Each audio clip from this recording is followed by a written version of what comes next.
morning, Your Honor. May I proceed? Yes, please. Your Honor, before the court today, we have the matter of Commonwealth versus Lindsay Clancy. Ms. Clancy is present. She is represented by Attorney Kevin Remington.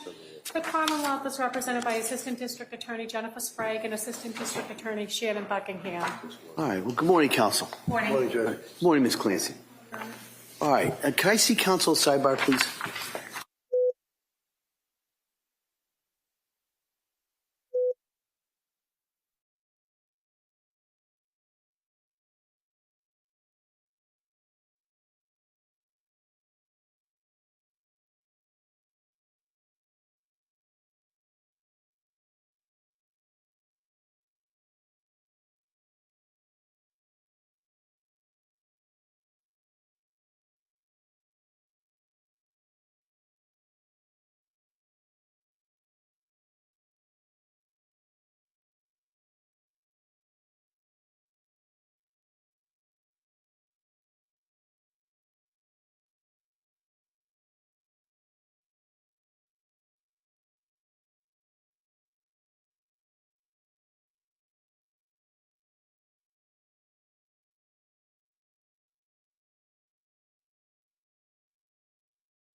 I'll say, Your Honor, thank you. All right, thank you.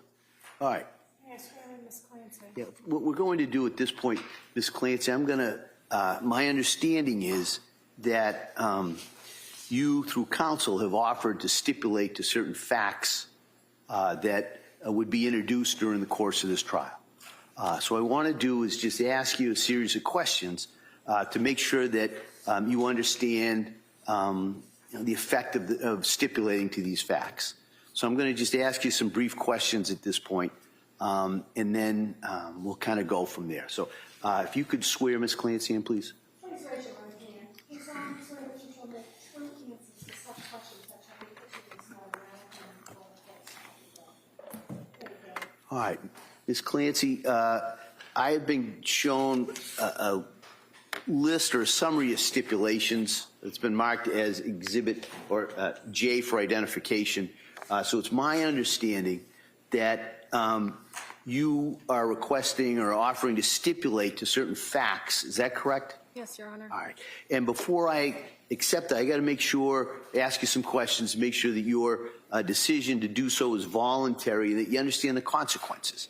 So I'm going to ask you some questions. If at any time you need to speak to Mr. Reddington or you have any questions or have problems understanding what I'm saying, just let me know, okay?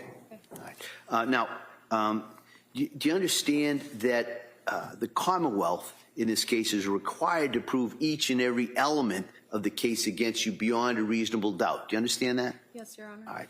You understand that there are certain facts that could be introduced during the course of the trial that would support, might support the Commonwealth's position regarding those elements. Do you understand that? Yes, Your Honor. All right. And you understand that by signing the stipulation, you're agreeing that the Commonwealth does not have to prove these certain facts that are contained in the stipulation. Do you understand that? Yes, Your Honor. All right. And do you understand by signing or going along with that stipulation, you are basically relieving the Commonwealth of its burden to prove those certain facts? Do you understand that? Yes, Your All Honor. right. Is that what you want to do at this point? Yes. All right. Have you gone over this stipulation or the summary of the stipulations with Attorney Reddington? Yes, I have. All right. Need any more time to do that? No, thank you. All right. No, by entering into this stipulation, you're giving up some important rights. So I kind of want to go over those with you at this time. Do you understand, by law, you're presumed to be innocent of each charge against you, and you do not have to prove your innocence. All right. So instead, at trial, the Commonwealth, as I said to you before, has the burden of proving you are guilty of each element of the charges against you. And by entering into this stipulation, you're giving up your right to force the Commonwealth to prove the facts that are contained in these stipulations. Do you understand that? Yes, Your Honor. All right.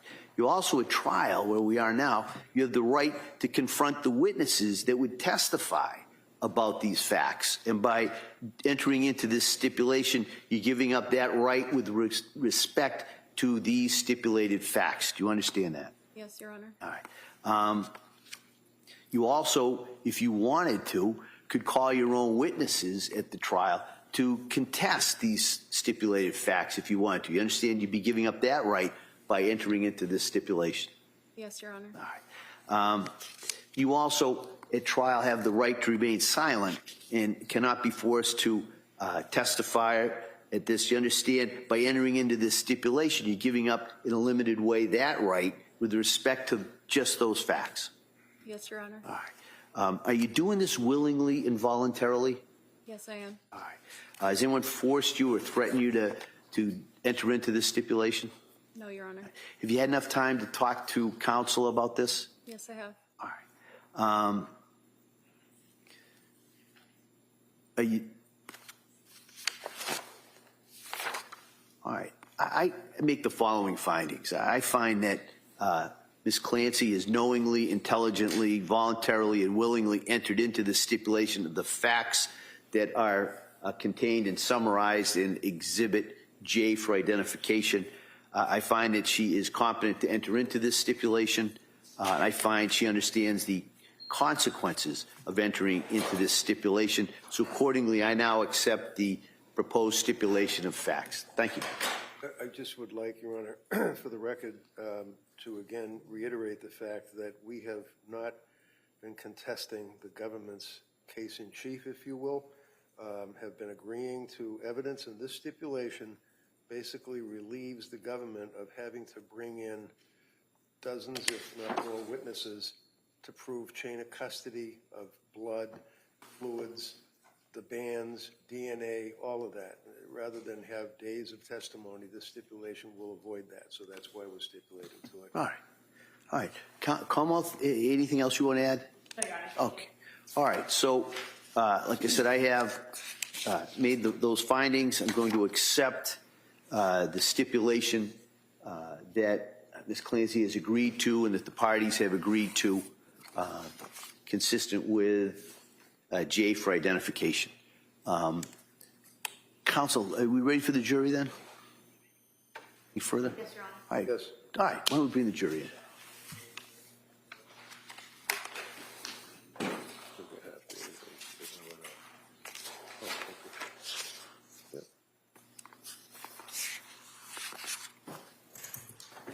Yeah, that's fine.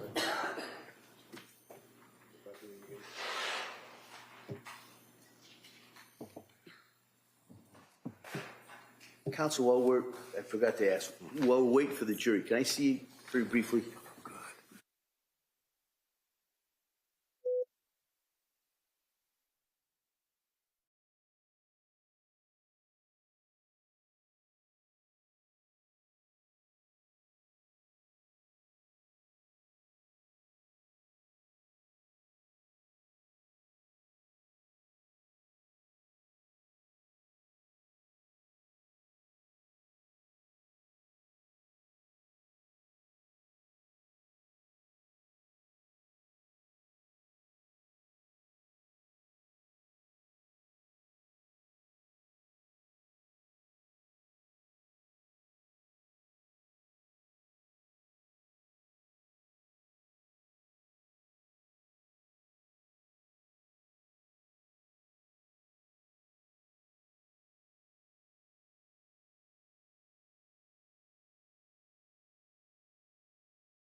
All right, jurors enter.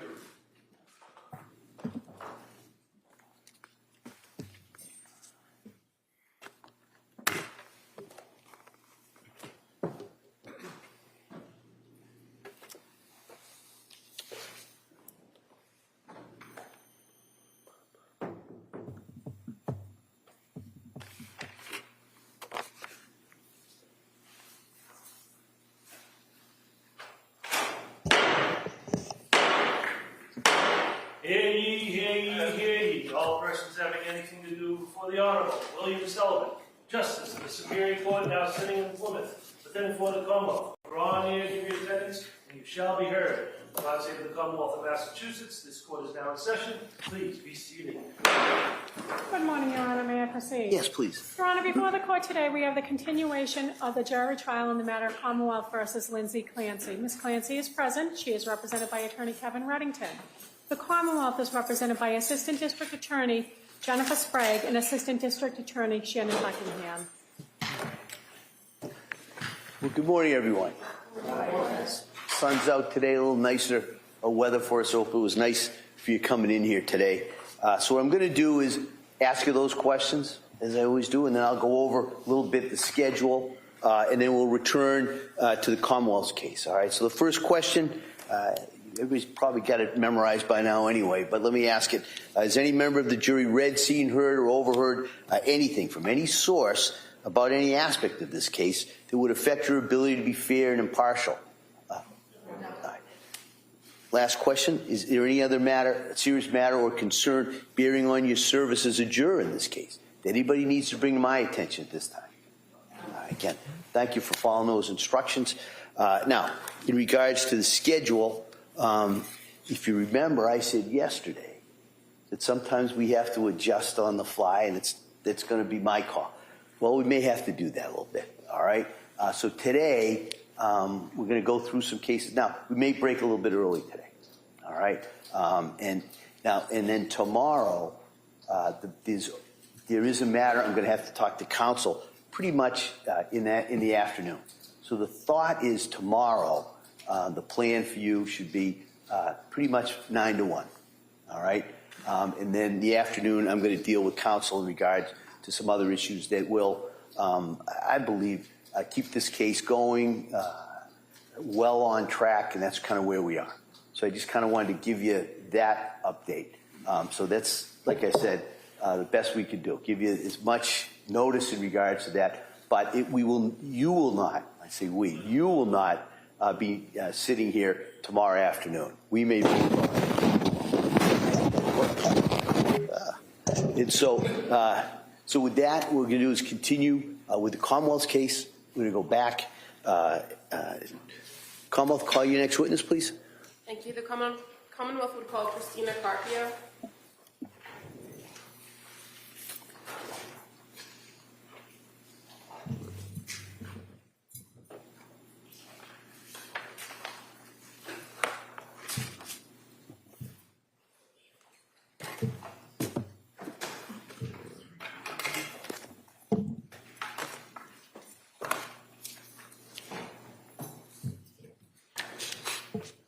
Good morning. Can you stop right there and raise your right hand? You solemnly swear that the testimony you give is your truth, and that are not having to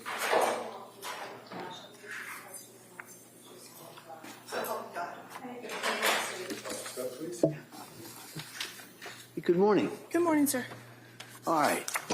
Buckingham, please. Thank you. Good morning. Good morning. Could you please tell the jury your first and last name? Christina Carpio. And can you spell your last name for the record? C-A-R-P as in Peter, I-O. And what do you do for work? I am a general surgeon trained in trauma and critical care. And where do you currently work? I'm hired by Brigham, but I work at South Shore Hospital.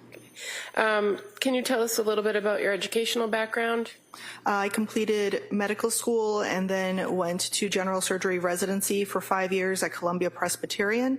I then did 2 additional years of trauma and surgical critical care at Yale. And then I've been working for Brigham and South Shore Hospital since 2016. And explain to us how it is that you work for both Brigham and South Shore Hospital as a trauma surgeon. Brigham has many physicians of all specialties who are at South Shore Hospital. At one point, I think there was a merger attempted between the 2 institutions. Either way, my salary comes from Brigham, but I work only at South Shore Hospital. Okay, so that was kind of my follow-up question. Generally, your day-to-day work is at the South Shore Hospital in Weymouth? That's correct. And what kind of hospital, what level hospital, trauma level hospital is the South Shore Hospital? A level 2. And so if there are cases that come in that need more acute care, are they generally sent over to a hospital in Boston like the Brigham? Yes, depending, sometimes we get input from the subspecialists to guide that decision. And as far as your role as a trauma surgeon, do you actually do surgeries at the South Shore Hospital? Yes, that's correct. I'm going to draw your attention to January 24th of 2023. Were you working at the South Shore Hospital that day? Yes. And what was your role that day? I was the on-call surgeon. I was physically in the hospital working. At some point in the evening hours, were you advised that a patient was being transported to the South Shore emergency room as a level 1 trauma? Yes. And so when you are advised of that level of trauma, or you're advised of a critical patient coming into the emergency department, what do you do? There are guidelines for how quickly we have to be present in the emergency room. Because I'm also operating, at times I may be in the operating room when that notification happens. So in this particular case, when a patient, a female patient by the name of Lindsay Clancy was coming into the emergency department, were you able to go down to the emergency department as part of the assessment team? Yes.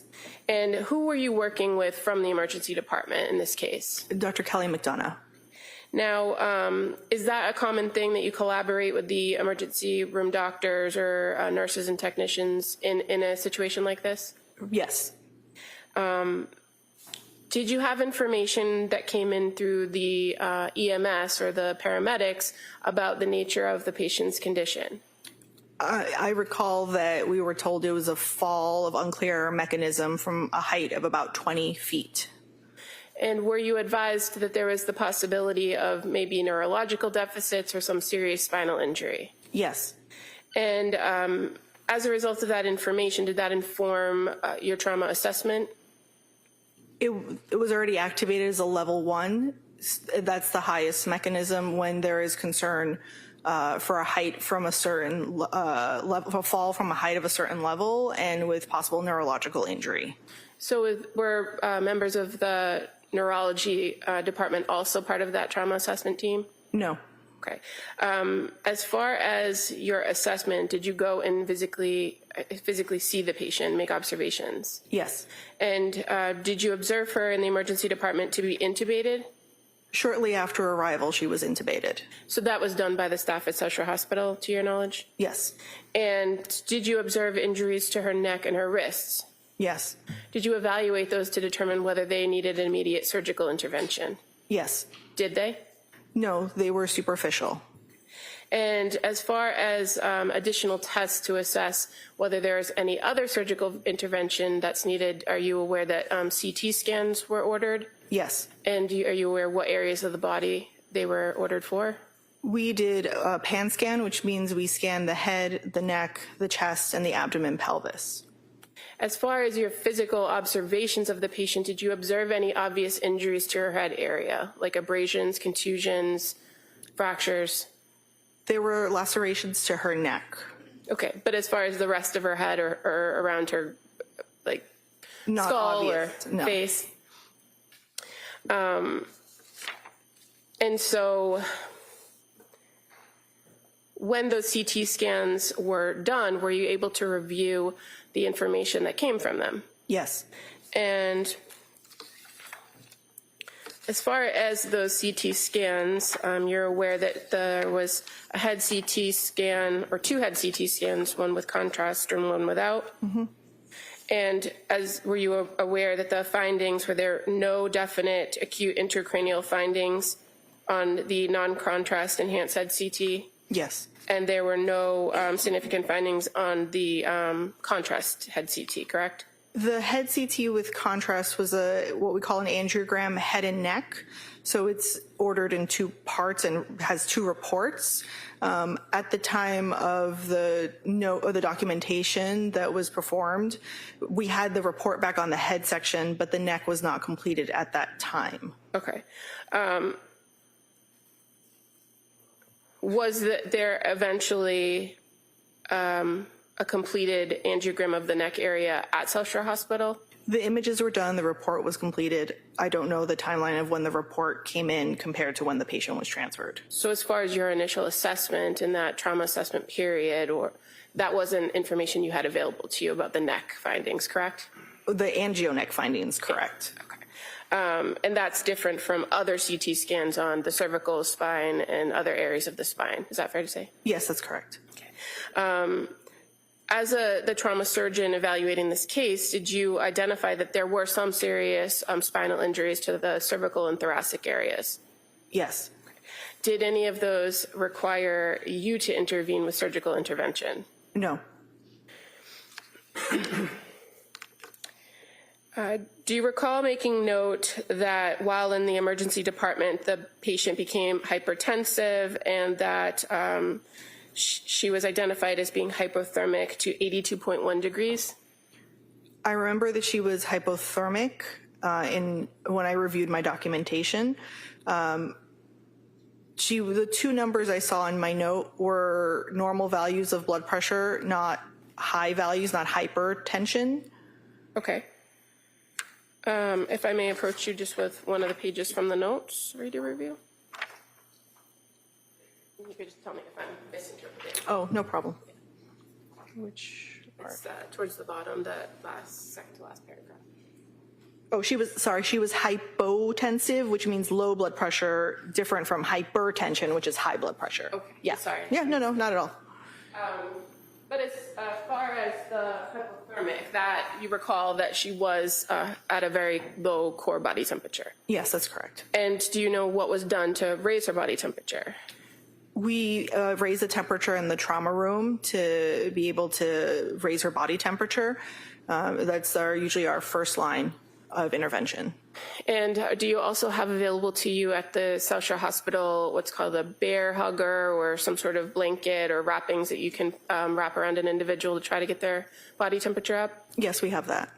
And at some point, her body temperature did come up to 95.2 degrees, correct? Yes. And based on your observations of her, did anything change about those lacerations that you observed once her body temperature was up that warranted some surgical intervention of those injuries?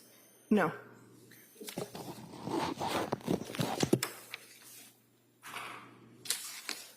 What was the ultimate recommendation for the care of this patient? She had complex fractures in her spine at the thoracic level. We conferred with our neurosurgery colleague who was on call who recommended transfer to a tertiary hospital. And so where did this patient go? Brigham.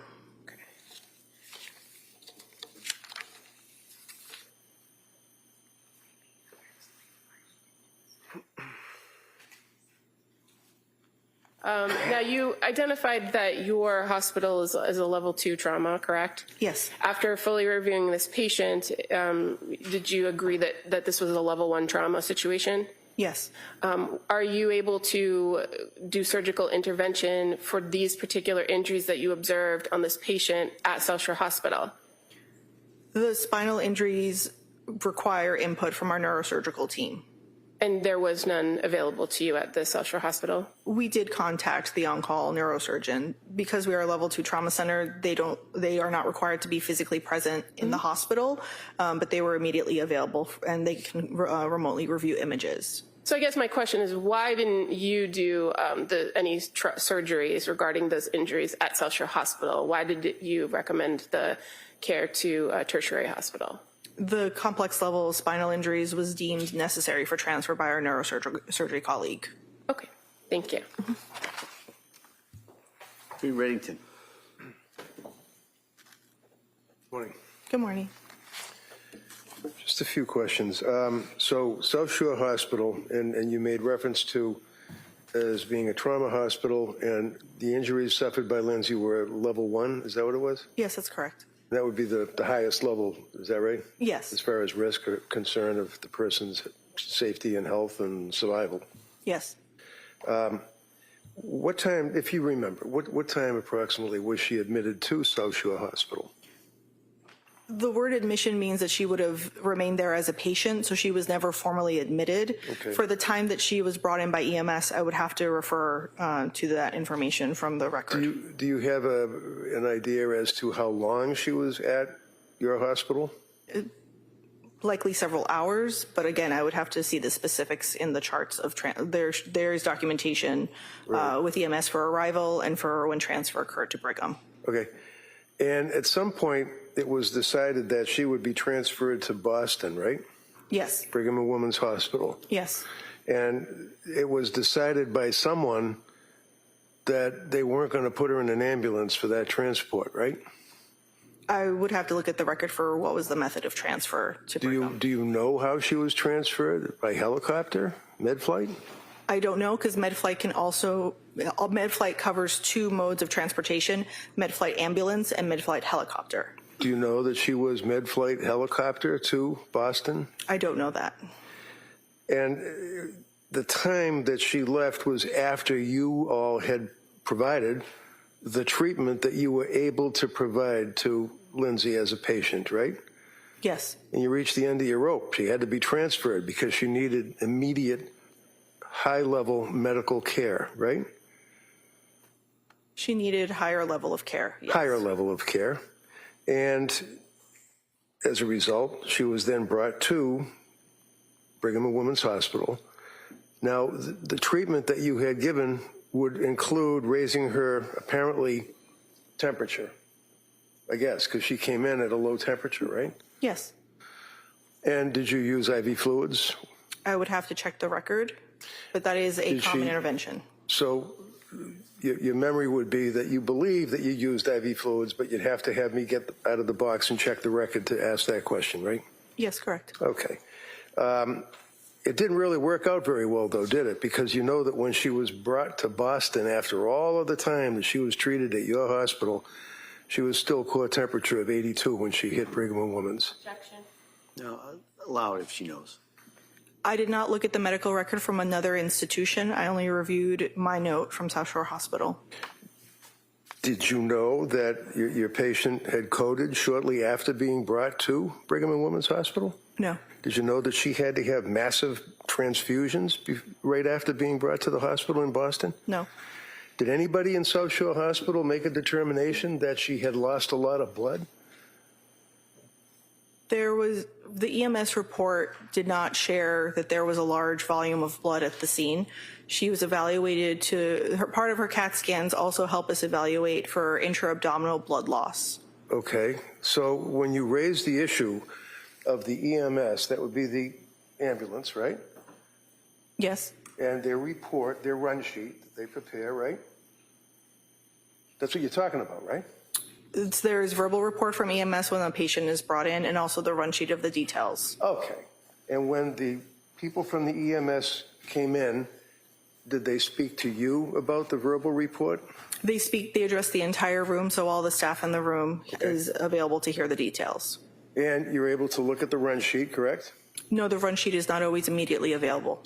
So did the EMTs, to your knowledge, as a treating surgeon physician in the trauma center, tell you that there was blood loss? Not to my recollection. Did anyone tell you that at the scene where she was being treated after coming out of the window and striking the ground, that there was blood on the snow and on the leaves and in the grass? I cannot recall if they commented on that. Is that important for you to know if there's blood loss on a patient? If there is a large volume of blood loss, yes, the EMS will routinely comment on a patient being found. Yeah, but that's the EMS. You're the surgeon, right? That is correct, sir, yes. Yeah, and one of the things would be blood pressure, right? What the person's blood pressure is, correct? Yes.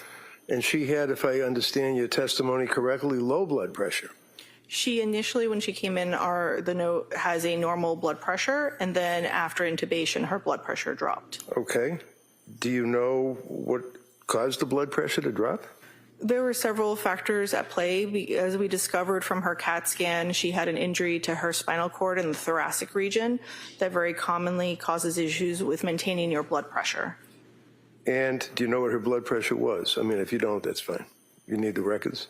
Blood pressure at which point? At the point I'm asking you about, when you noted that she had low blood pressure.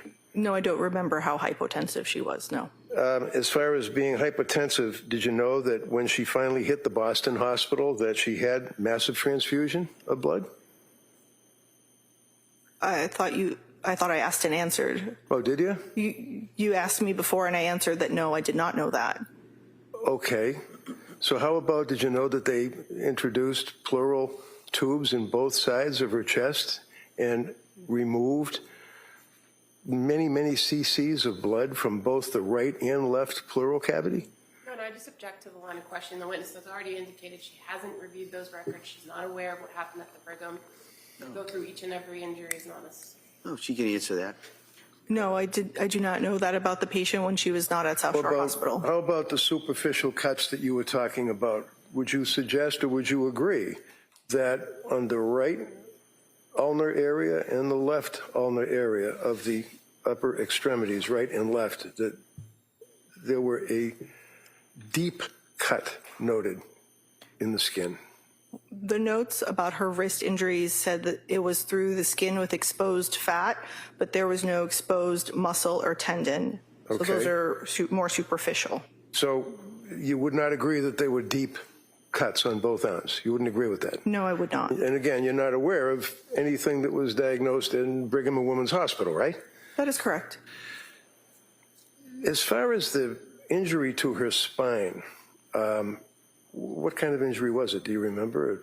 It was at thoracic level T5, T6. And what type of injury was there to the spine? The report said that the stability of the pattern of it indicated that there was instability of the spine, which is why we conferred with the neurosurgeon. Right. And nothing much came out of that either. as far as conferring with the neurosurgeon, right? I'm not sure what you mean by nothing much came of Well, you that. didn't show up to come to the hospital, right? We didn't, I'm not sure what Okay, you- the spine was transected at T5, T6, right?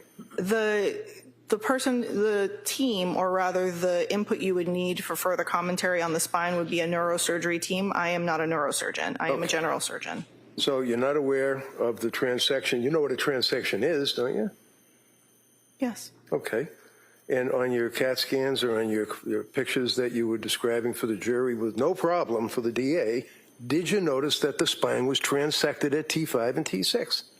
There was compression of the bones. I would have to specifically look at the report to see if it used the word transection. Okay, how about a thyroid? Did you notice anything about a thyroid? It said that there was edema at the thyroid, concern for contusion or laceration. And that's the extent of your knowledge. You don't know whether or not the thyroid was destroyed or anything, do you? Correct. Okay. How about her ribs? You notice that some of her ribs were broken. I would have to look at her CAT Have to scan look report at- again. Yeah. So coming in here today, you're not aware whether or not she had broken ribs because you haven't been able to look at your records. Is that right? I did review my records. I would have to specifically state into the record what was the injuries. I would be happy to read from my note, which I know is part of So- the evidence. Yeah. So who is it that decides that a patient is going to be med-flighted into Boston from South Shore Hospital? Some of it depends on the level of injury and the transport teams that are available at that moment. Sometimes a med-flight ambulance is faster. Sometimes med-flight is available. It all depends on the available resources at the time of the event. So what I asked you is who decides whether or not somebody's getting med-flighted out of South Shore Hospital? Is collaborative between what resources are available for us to transport the patient. The decision to transfer the patient is made between the emergency room team and the trauma team, and So the you input as the- from the subspecialist. Go ahead. Let her finish. Yeah, I know. Okay. I didn't know she was still talking. Go ahead. I finished, sir. All right. So you as the trauma surgeon, would you agree that you had a little bit to do with whether or not she was in dire straits and had to be med-flighted to Boston?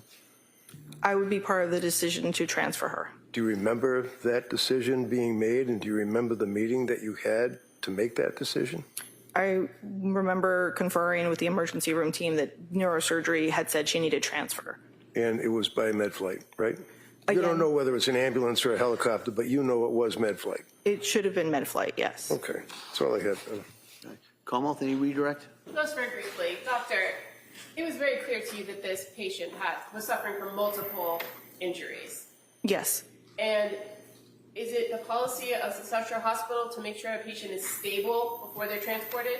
Yes, that's correct. And so that's what the emergency team and the entire team that's collaborating on her did, right? Yes, correct. We would not put an unstable patient in any mode of transport to another facility. So in the review of all the CT scans, the abdominal scans, the head scans, the chest x-rays, all of the things that were reviewed, it was identified that she was stable enough to be transported So to I'm another going to facility. object because I think she's a bit Yes, of a hostile witness, and this is leading, which I haven't objected to yet, but at this point I am on this witness. Fine. I'll allow this question. Okay. I'm sorry, what was your answer?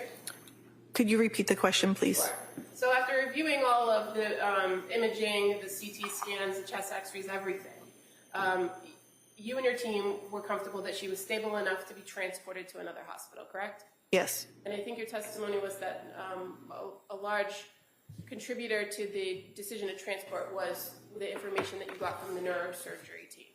Yes. Thank you. Nothing further. Anything on that, Mr. Brington? All right, thank you, Doctor. All right, thank you, sir.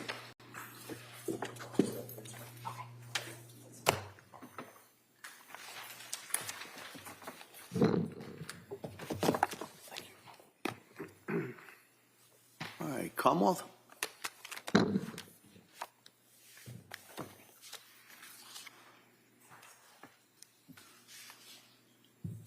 The Commonwealth would call Joseph Rabbit to the stand.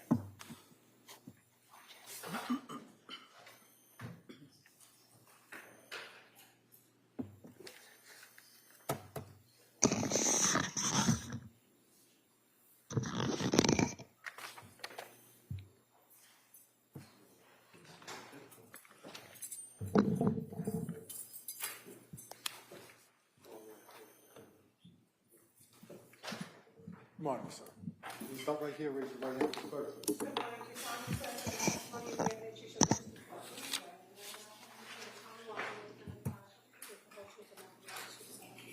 I do. Have a seat. Stop, please. All right, good morning, sir. Morning, Your Honor. Let me just have one moment. Sure, sure.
Oh, it's in one of the, it's in the, see the one with the,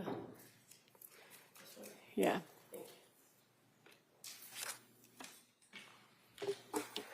Good morning, sir. Good morning. Can you please tell the jury your first and last name? Lieutenant Joseph Rabbit, R-A-B-B-I-T-T. And where do you work? The Massachusetts State Police, currently assigned to the Cybercrime Unit. How long have you been with the state police? Since March of 2012.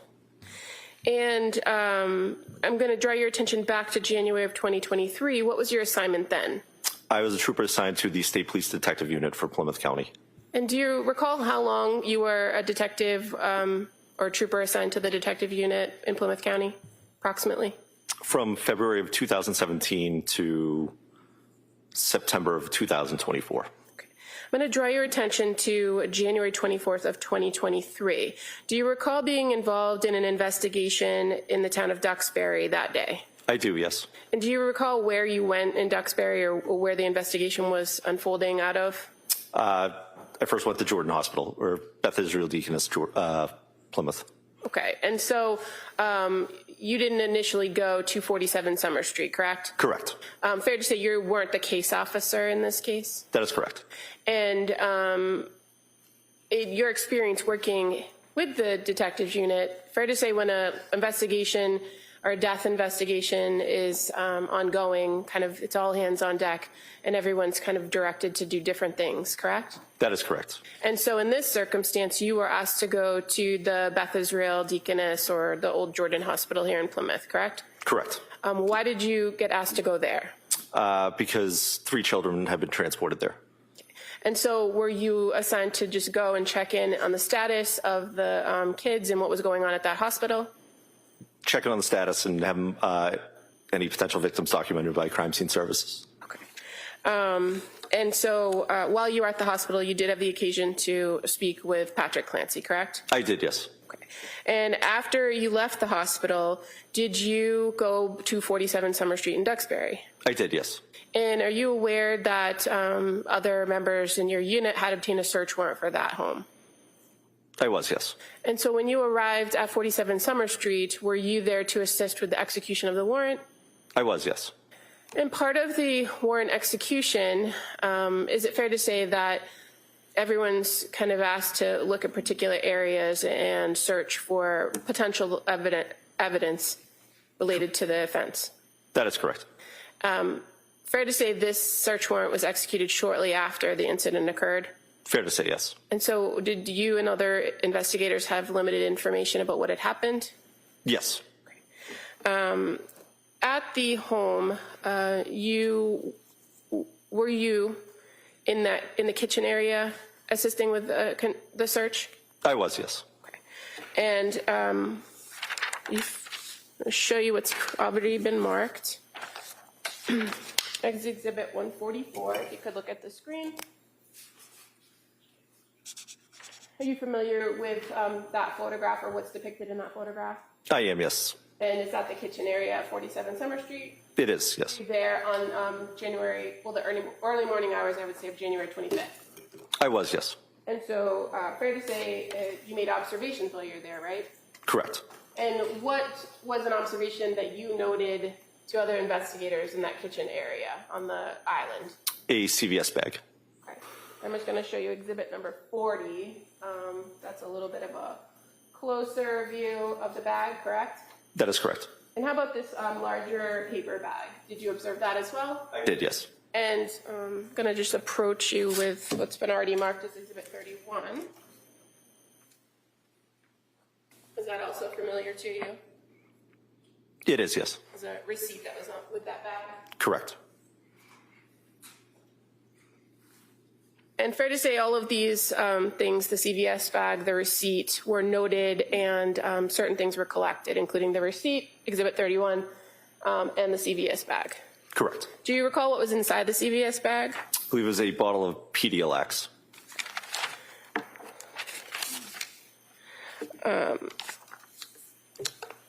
You also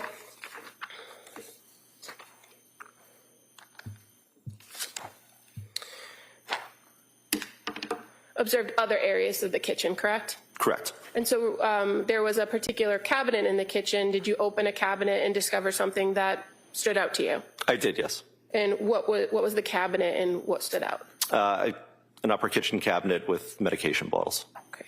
And fair to say that was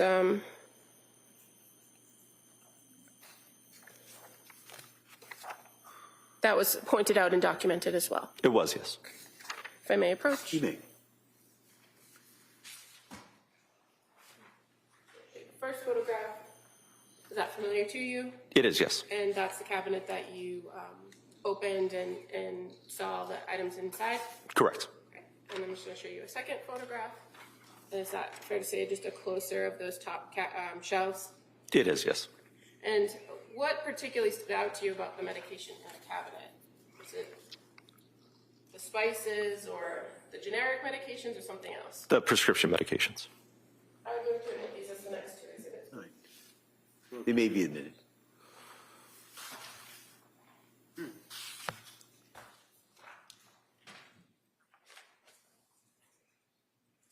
It's the 52 and my 53. So just showing you now on the screen.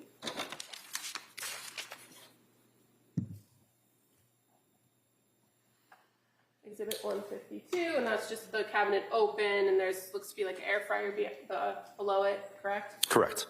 And now showing you 153, which has those top two shelves, and it's the very top shelf has the prescription bottles, correct? Correct. What did you do with the prescription bottles? I placed them on the island and notified other members that were searching so they could be photographed by crime scene services.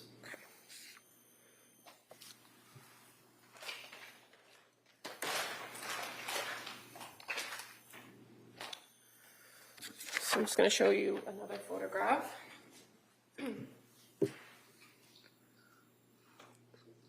Is that fair as to you placing those bottles on the island? It is, yes. All right, it may be admitted.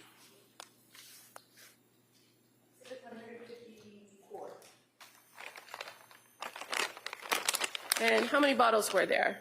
There were 4. I'll approach you with a bag. Take a look at what's in the bag.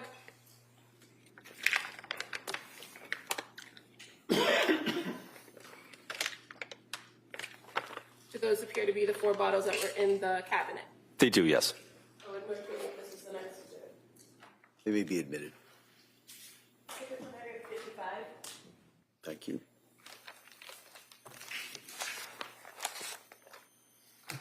Now, other than pulling these 4 bottles out of the cabinet, lining them up on the counter, and asking crime scenes to photograph them, did you do anything further with these pills, as far as inventorying them or examining them? I did not, no. And when a search warrant is executed, fair to say there's usually an evidence officer who kind of documents everything and collects everything to take back either to the crime lab or to the state police office. That's correct.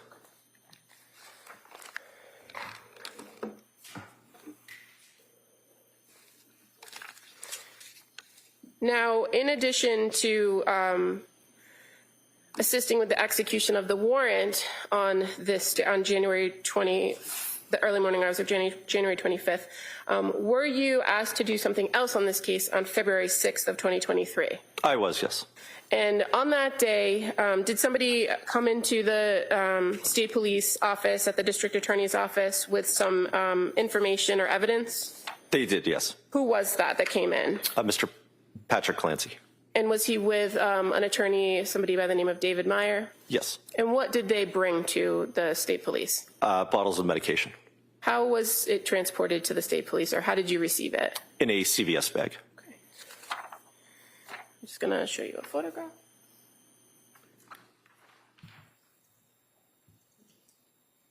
Is that familiar to you? It is, yes. And is this fair as to the bag that was provided to you on February 6th? Yes. It may be admitted.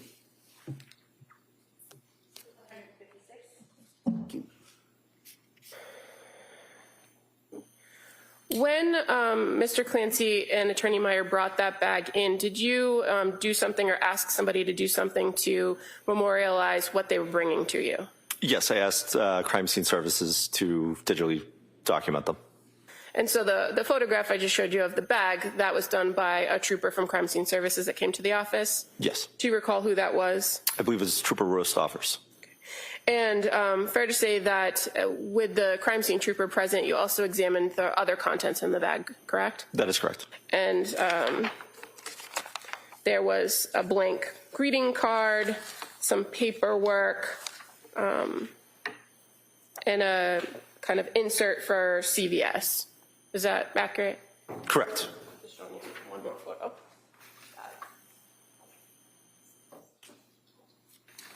Is that the other items that were in the bag other than the medication bottles? That is correct. That may be admitted.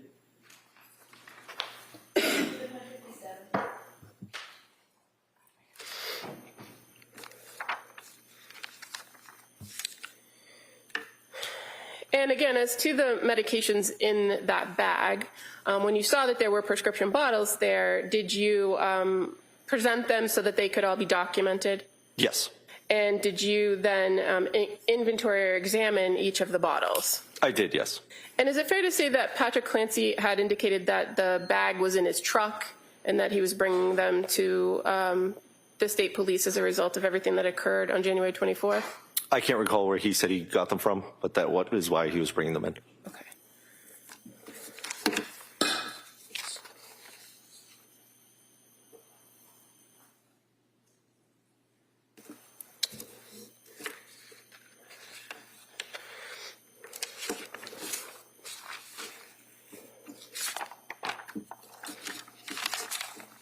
And I'm just going to approach with what's previously been marked as exhibit number 2.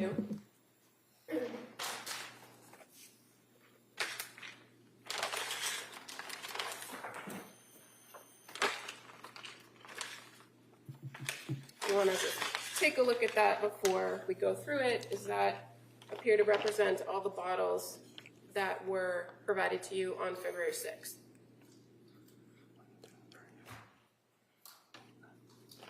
It does. And that's 9, correct? Correct. Now, just as far as each bottle, just give me 1 moment.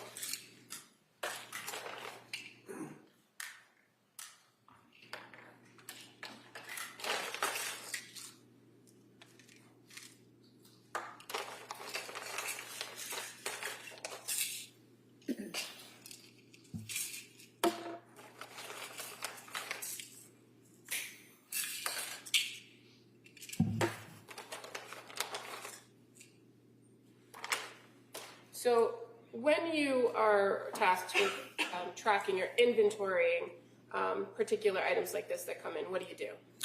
Count out how many capsules or tablets are in there, the date that it was filled, and the amount left in the bottle, and the amount that it said should have been there when filled. Okay, and so referring first to this bottle that's labeled lorazepam, 1 milligram, fair to say it says date filled 10/26/22, correct? Correct. And it says that originally it was filled with 30, quantity 30, Correct. and you counted what was left in this particular bottle, and there were only 14 pills left in that bottle, correct? Correct. And so the next one, the bottle labeled sertraline, brand name Zoloft, filled on 9/15/22, quantity 30. Did you count how many pills were left in this bottle? I did, yes. And fair to say there's 23 left. Correct. Now, buspirone, there were in fact 2 bottles labeled buspirone, correct? That is correct.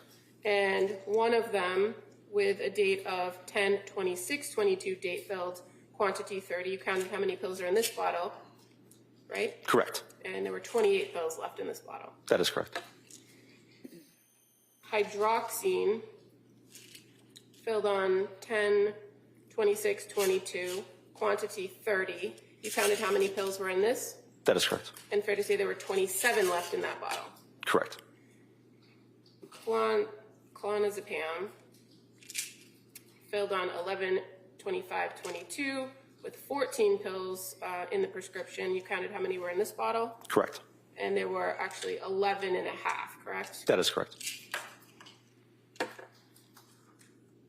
Fluoxetine, filled on 11/21/22 with 56 in the prescription. You counted how many were left in this bottle? I did, yes. And there were 43. Correct. Correct.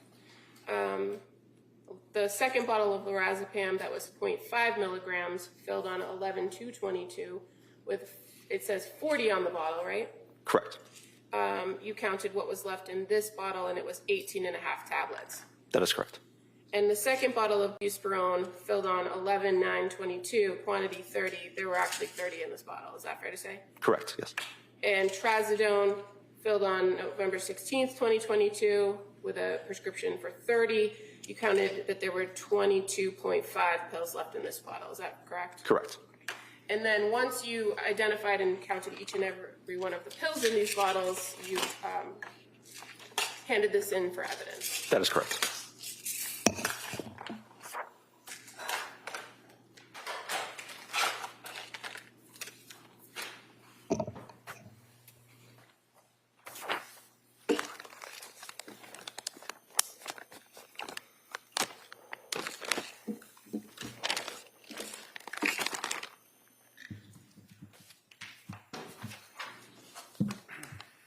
Thank you.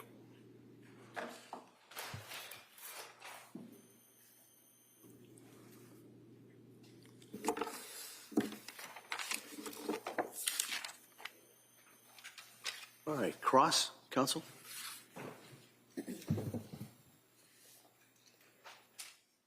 On the pills that you just counted, or you went through the bottles that you seized, first of all, there's no doubt that you guys were executing a search warrant, right?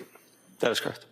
And to have a search warrant, you have to have a reason to seize something from a citizen's person or their home, right?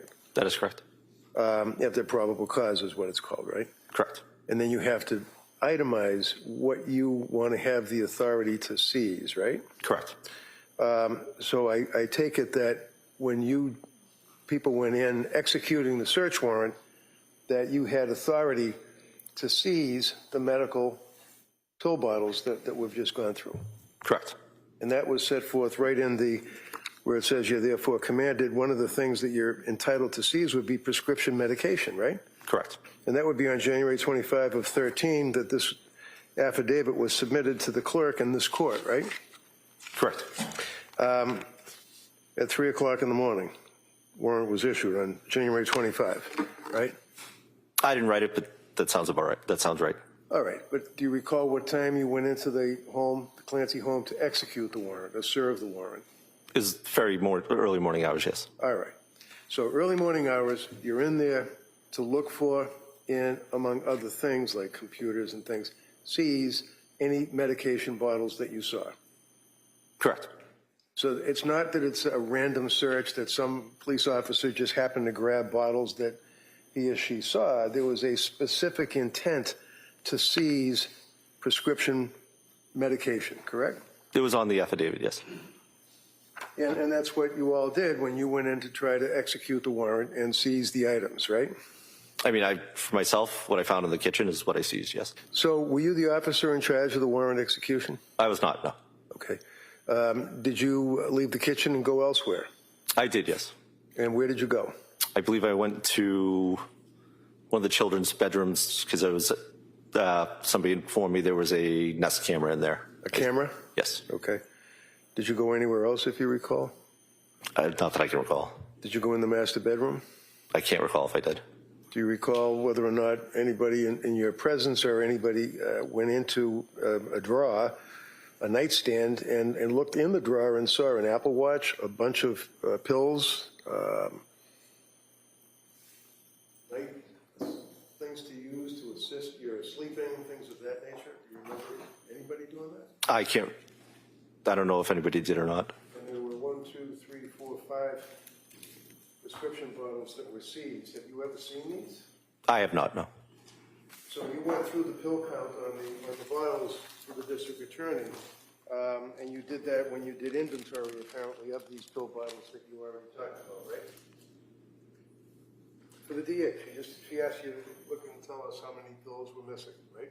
I did that for the ones that were turned in. Right. And nobody ever looked at these bottles, right? I don't know if they have or not.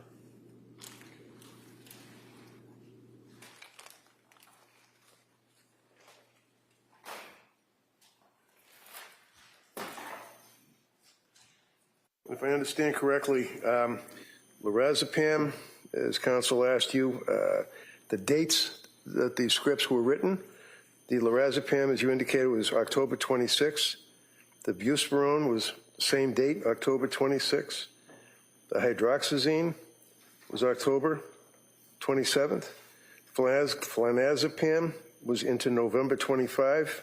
Fluoxetine was November. Lorazepam was the beginning of November, November 2nd. Buspirone. These were all pills that were issued on prescriptions in about a 3-week period of time. Is that correct? Yeah, whatever the dates are when they would have been Okay. prescribed.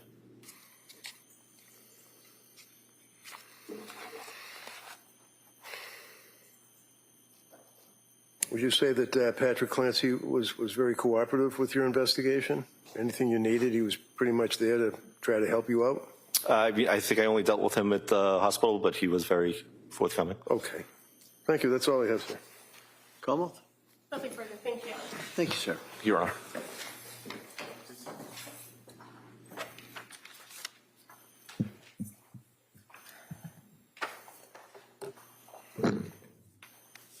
Counsel. Commonwealth? The Commonwealth would call Maureen Hartnett as its next witness.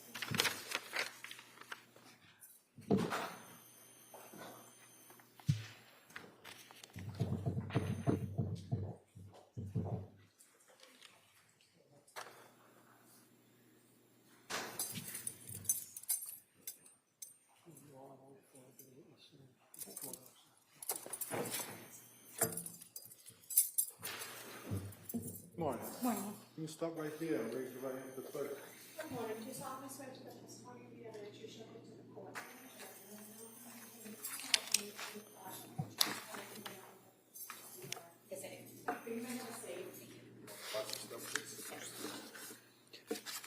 Good morning. Morning. All right, counsel. Thank you. Good morning. Could you please tell the jurors your first and last name? Maureen Hartnett. And how are you employed? What do you do for work? I'm a forensic scientist too in the criminalistics unit as well as the crime scene response unit at the Massachusetts State Police Crime Laboratory. And how long have you worked for the crime lab? Approximately a total of 10 years. And what are your general responsibilities as a forensic scientist too? In the criminalistics unit, I examine items of evidence for the possible presence of biological fluids such as blood, semen, and saliva, and those items would include clothing, weapons, or sexual assault kits, among other items. I also collect and identify trace materials such as hairs and fibers. I perform damage analysis on clothing and collect gunshot residues. Do you have to undergo some specific training and education in order to perform those tasks at the crime lab? Yes, I have a bachelor's degree in biology as well as a master's degree in forensic science. In addition, I received approximately 9 months of training in the crime laboratory as well. Do you have to take proficiency or competency tests on a regular basis? Yeah, so a competency test is taken after each module in the training. They address certain things like blood identification, semen identification, and after each of those modules, I took a competency test to move on to the next portion of the training. Yearly, I also take multiple proficiency tests in biological fluid identification, as well as trace identification and crime scene response. I'd like to talk a little bit first about the crime scene response. So you, as a forensic scientist, are a civilian, correct? Yes, that's correct. Do you often work in tandem with a trooper from the crime scene services section? Yes, generally I work alongside law enforcement as well as crime scene services when processing a crime scene. And when you go to a crime scene to process with the crime scene response unit, what's the goal or what are you looking to do there? My focus generally is on biological evidence, such as blood, semen, saliva, as well as documentation through sketches and diagrams. And the trooper from the crime scene services section that is usually there, the law enforcement, are they also documenting the scene as well and reviewing those same areas but through photographs? Yeah, so I can't speak for all of their responsibilities. I do know they take photographs, video, and they also take their own diagrams on occasion. Now, in addition to locating biological evidence, do you sometimes perform what's called screening tests at crime scenes? Yes, I do. And what are the common screening tests that you can do at a crime scene? I perform screening tests for blood as well as screening tests for semen, depending on the case history and what the forensic relevant evidence is. And does that help inform you on what to collect from a crime scene sometimes? Yes, that's correct. Fair to say if there's a large pool of blood on a floor, you can't collect that all and take it back to the lab, correct? Yes, that's correct. So how do you collect a sampling of it in order to then later process something like a red-brown stain or some sort of biological spot or stain that you observe? Depending on the substrate on which the biological fluid is located, I'll take a swabbing of the item, which is generally something like a Q-tip to swab up the stain. Or if it's on a soft surface, I could potentially take a cutting to preserve that biological evidence for future testing. And in some instances, do you actually take the whole object if it's possible? In some instances, yes, that's correct. We would take the whole object depending on what it is. Okay. I'm going to draw your attention to January 24th of 2023. Do you recall being asked to come out with the crime scene response unit on that day or that evening? Yes, I do. And where was the first place that you went in this response? I responded to South Shore Hospital, the emergency department. And fair to say that Trooper Rose Stoffers was also dispatched to that location as well? Yes, that's correct. And did you make observations of a person who was identified as Lindsay Clancy at South Shore Hospital? Yes, I did. And did you observe her to have red-brown stains on her body? I noted red-brown stains on her hands. I did not have the opportunity to examine her entire body. She was mostly covered with blankets and other types of medical equipment, but I did note red-brown stains on her hands. And clearly she was there for some sort of treatment, right? So why was your focus on her hands as a crime scene response technician and a criminalist? At that point in time, I was collecting samples from her hands for potential biological evidence relating to the crime. So when I noted the red-brown stains, I collected samples from her hands. And while at South Shore Hospital, you are also aware that she had come into the hospital with clothing that was cut off, correct? Yes, that's correct. And that clothing was bagged up and collected? Yes, I returned that clothing to the crime laboratory. Who did you receive the clothing from? Do you recall? I believe it was Trooper Dan Lawler. At some point after being at South Shore Hospital, did you then respond to 47 Summer Street in Duxbury? Yes, I did. Did you have somebody with you that day? I had a forensic scientist trainee at that time. Okay. At 47 Summer Street, were you directed to a particular area to examine first? I first entered the home through the main floor and then was directed into the basement of the home. And when you came into the basement, or I guess this could be true of when you respond to most crime scenes, is it the best the best practice to be one of the first in the home to examine the home as it is, or the scene as it is? Generally, crime scene services would enter first to photograph and video so that there's no personnel in those photos or videos. Then I would normally enter, or the crime scene response unit would enter next so that nothing is disturbed and that we can mark and test and collect evidence as is prior to the detective unit coming in. And then once our things are marked and documented, then the detective unit would also enter the residence. So when you came into the basement at 47 Summer Street, did you observe some areas of the basement that were of significance to you as the crime scene response? Yes, I did. And did you observe a red-brown stain on the floor? Yes, I did. Once you observe it, what do you do with that stain?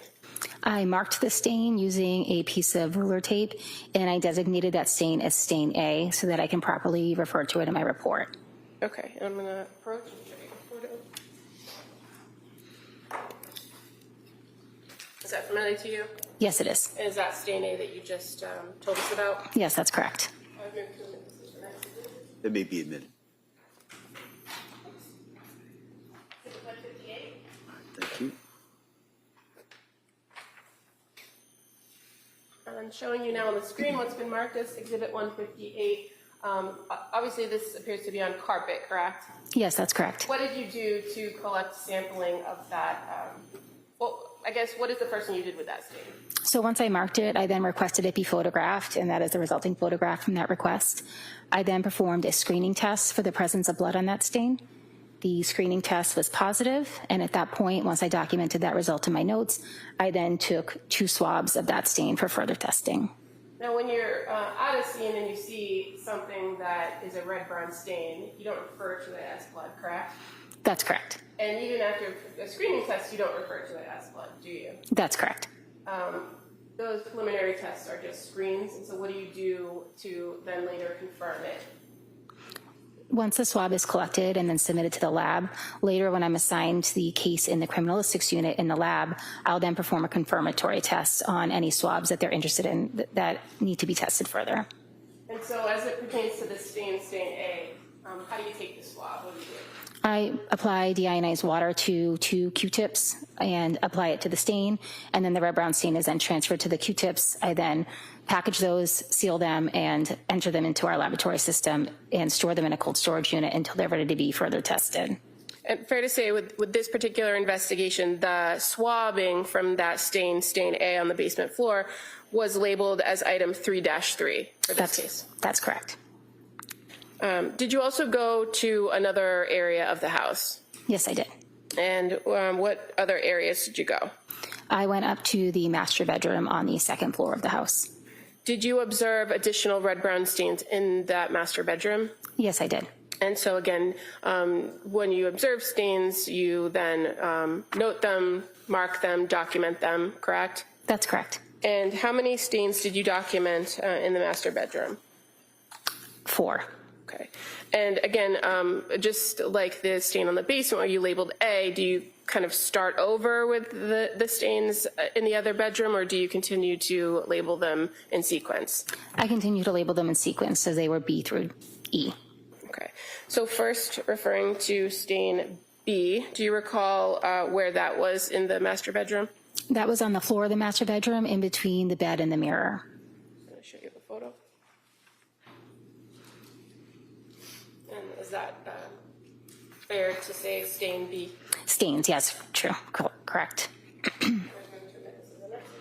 May be admitted.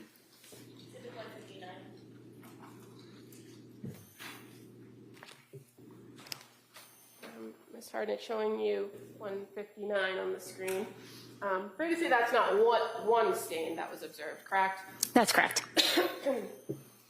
But what did you do to collect, if anything, or screen this particular area of red-brown stains?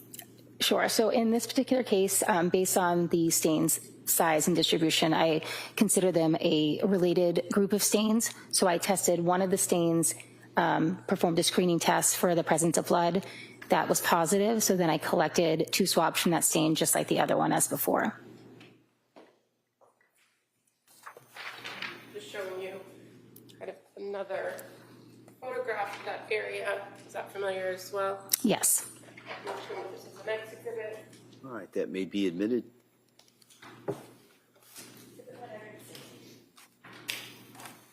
And again, now showing what's been marked as 160, you've now testified that there was a grouping of stains, and so based on your observations of the grouping, you were able to identify that they appeared related? That's correct. How about stain C? Where was that located? Stain C, I believe, was located on the mirror.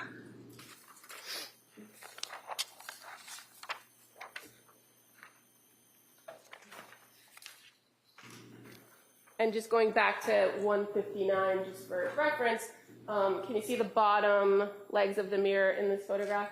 Yes, So it was close to that cluster of stains. that's correct.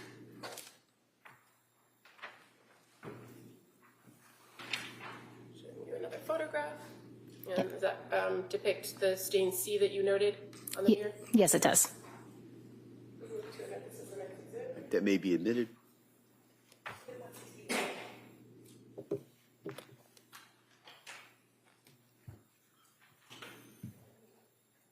With what's now been marked as 161, stain C, again, would this be kind of a cluster of related red-brown stains?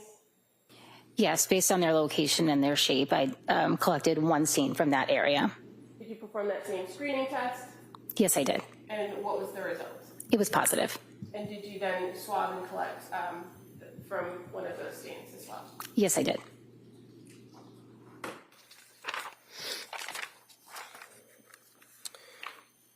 Now, stain D, do you recall where that was in the bedroom? That was on the windowsill. Show you 2 more photos.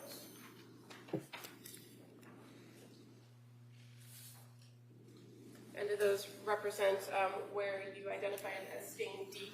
Yes. I would ask these be that as 2, please. They may be admitted.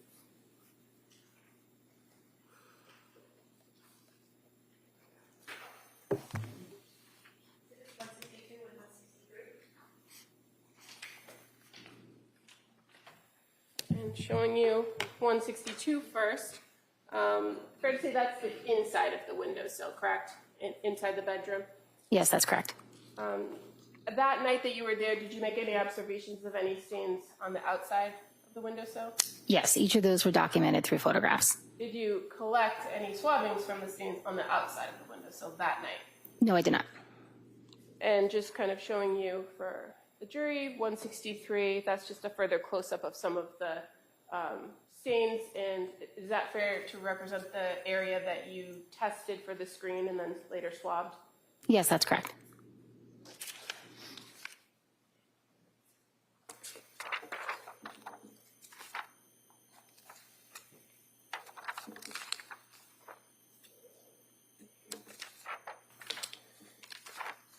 And stain E, do you recall where that was located? That was located on the nightstand next to the bed. Another photograph. Is that familiar to be stain E? Yes, that's correct. All right, that may be admitted.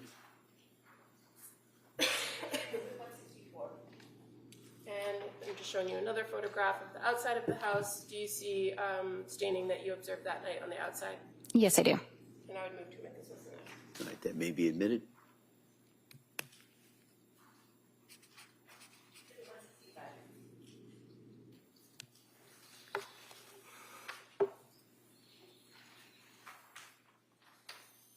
So first, Exhibit 164. You observed several stains in that location. Yes, I did. And did you do the same thing as some of the other grouping of stains? Screen one area, collect a swab from one area? Yes, that's correct. And just now showing Exhibit 165, if you can see at the top. a stain on the outside of the windowsill. Did you observe that on January 24th? Yes, I did. But you did not swab or screen that stain, correct? That's correct. Why not?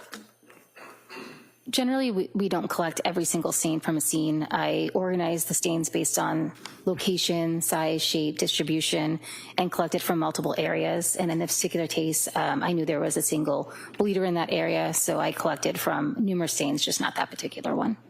And in addition to that stain on the windowsill, fair to say you did observe some other staining on the outside of the house as well, further down the window and on top of the first floor window frame. Yes, I did. While you were out in the backyard, did you also observe staining or red-brown stains in the yard? Yes, I did. And did you do that same procedure of marking it, screening it, collecting a sample from it? Yes, I did. I'm just going to show you one more photograph. I'm just going to show that to you. Is that familiar? Yes, it is. I'm afraid to say that was then documented as stain F. Correct. I've moved to as stain F. That may be admitted. Exhibit 166.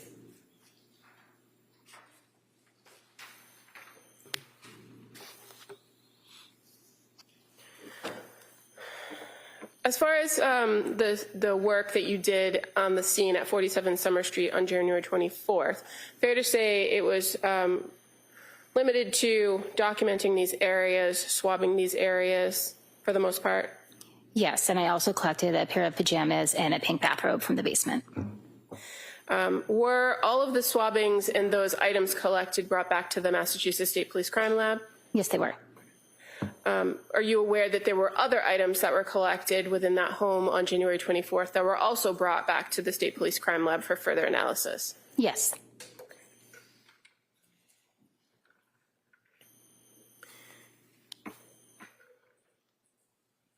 Moving to January 25th of 2023, did you go to the Brigham and Women's Hospital as part of the crime scene response, again, to see Lindsay Clancy, the defendant? Yes, I did. And you observed her at that location as well? Yes, I did. Did you take further samples from her? Yes, I collected samples, swabbings from underneath her fingernails. And then as far as your duties on this case with crime scene response, did you return back to 47 Summer Street on January 15th of 2023? I believe I returned on June 15th. I'm sorry, June 15th. Thank you. Yes, I did.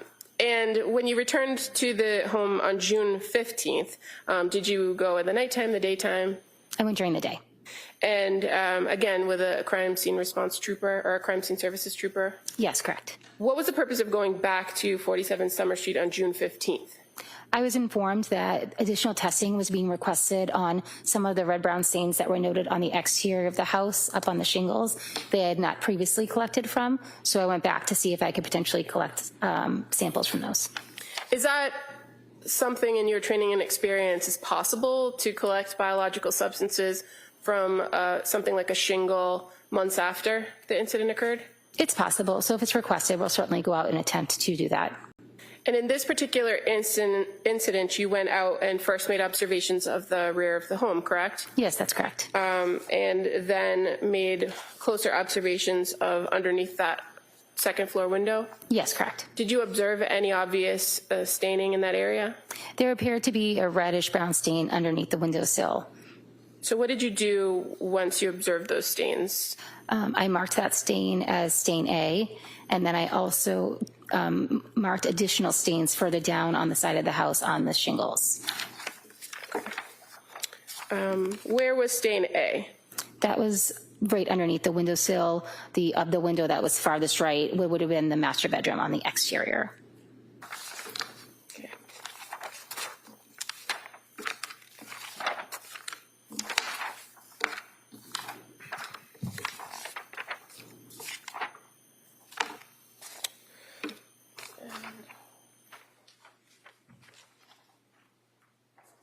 Show you this photograph of the rear of the home.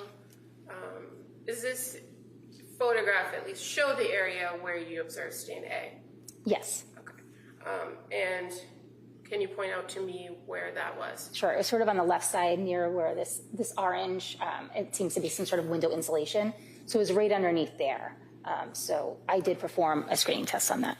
Okay, and what were the results of the screening test? That was negative. I would move to admit this photo. That may be admitted.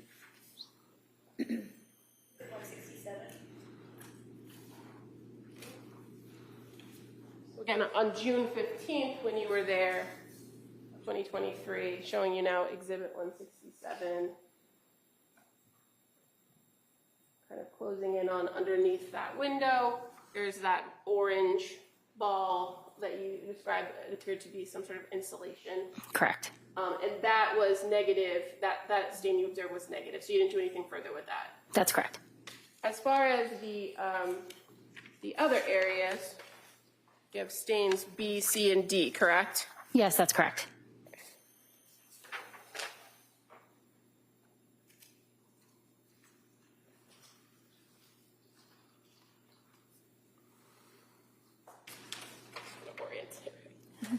Is that a fair representation of stain B? Yes, that's correct. And while I'm here, stain C and D. Yes, that's correct. Okay. And again, stain B is kind of in between that top floor window and the first floor window. Correct. And stains C and D are just above the first floor window. Yes, that's correct.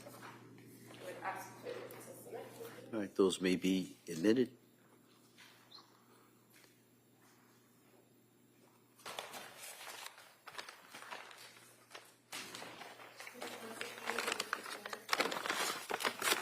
Council, it's just about 11 o'clock. Why don't we take the morning recess at this time? All right, so we're going to take the morning break at this time, members of the jury. Court, all rise. Sure, close the door, please. Make some monkey chairs, please.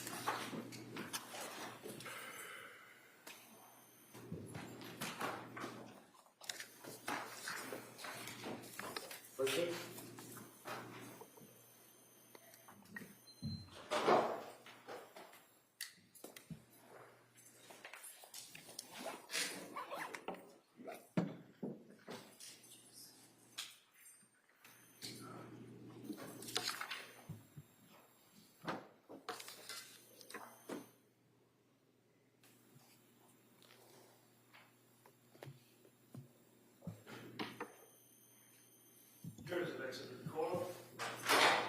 Council, anything we need to talk about before the break? No, Your Honor. All right, so we'll be in the morning recess at this time. Thank you. What stands in recess?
Court is back in session. You may be seated. Your Honor, for the purpose of the record, we return back to the trial of Commonwealth versus Lindsay Clancy. All parties are present, including the defendant, excluding the jury.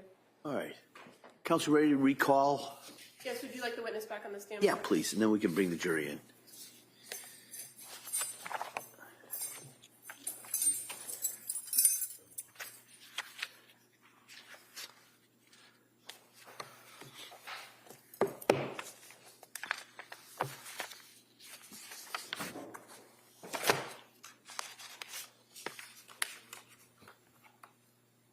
Right this way.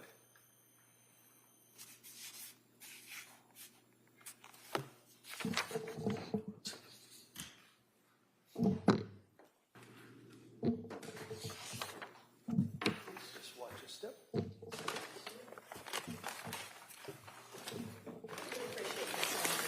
Yes, thank you.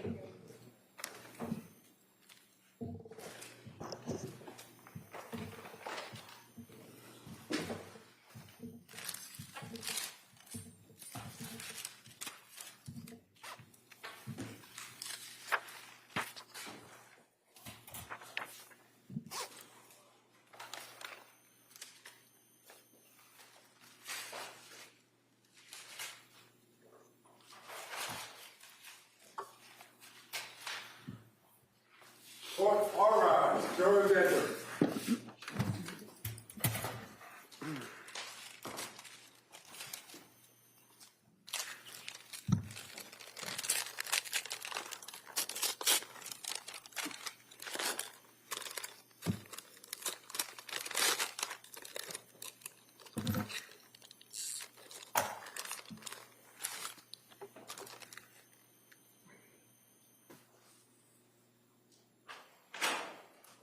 This court's now in session. Please be seated.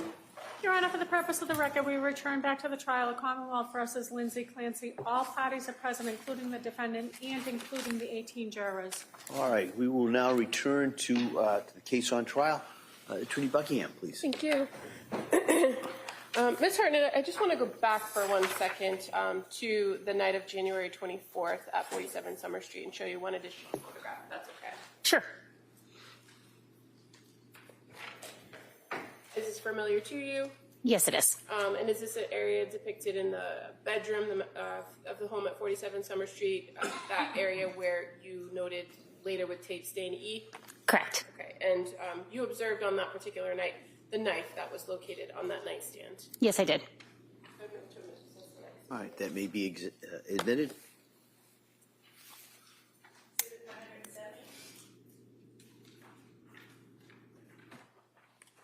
And showing you now on the screen, it's been marked as Exhibit 170. You're aware that the knife depicted in this photograph was collected from 47 Summer Street on January 24th, correct? Yes, that's correct. Now, going back to where I think we left off before the break, we were talking about returning to the home on June 15th of 2023. And that you examined some stains on the shingles on the outside of the house. Do you recall that line of questioning? Yes, I do. In addition to marking the stains, did you collect anything from the area of the rear of the house on June 15th related to stains B, C, and D? Yes, I did. I'm just going to show you some items. You want to take a look at the items that are in those bags. Let me take them out of the bags. Just so that you can examine them.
in these bags, first the one labeled shingle with stain B, then the one labeled shingle with stain C, and then the third shingle with stain D. Are these the shingles that you observed those stains on June 15, 2023? Yes, they are. I would move to admit these 3 items as the next. All right, they may be admitted.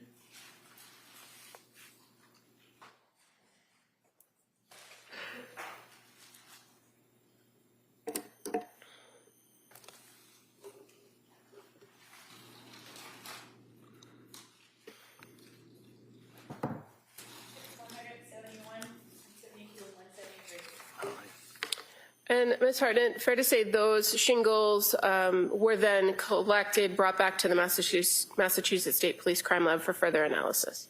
Yes, I also collected swabs at the scene from each of those shingles in addition to collecting the shingles themselves. Now, turning to your other role at the lab, working in the criminalistics unit, did you also perform criminalistics testing in relation to this case? Yes, I did. And fair to say, for items that were collected from the home at 47 Summer Street on January 24th, 2023, you did some confirmatory testing on several of those items. Yes, that's correct. And what items did you do confirmatory testing on? I performed confirmatory testing on some of the swabs that were collected from the home. I believe those swabs collected from stain A. I would have to check my notes specifically for the stains. That's okay. Let's just kind of go through some of the areas of the house first.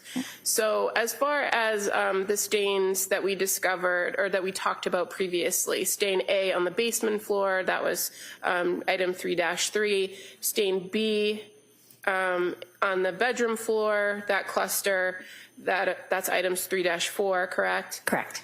Stain D from the bedroom windowsill, that was labeled as item 3-6, correct? Correct. And stain F, which is the snow on the backyard, or the stain on the snow in the backyard, item 3-8. Those were all confirmed at the laboratory to be blood.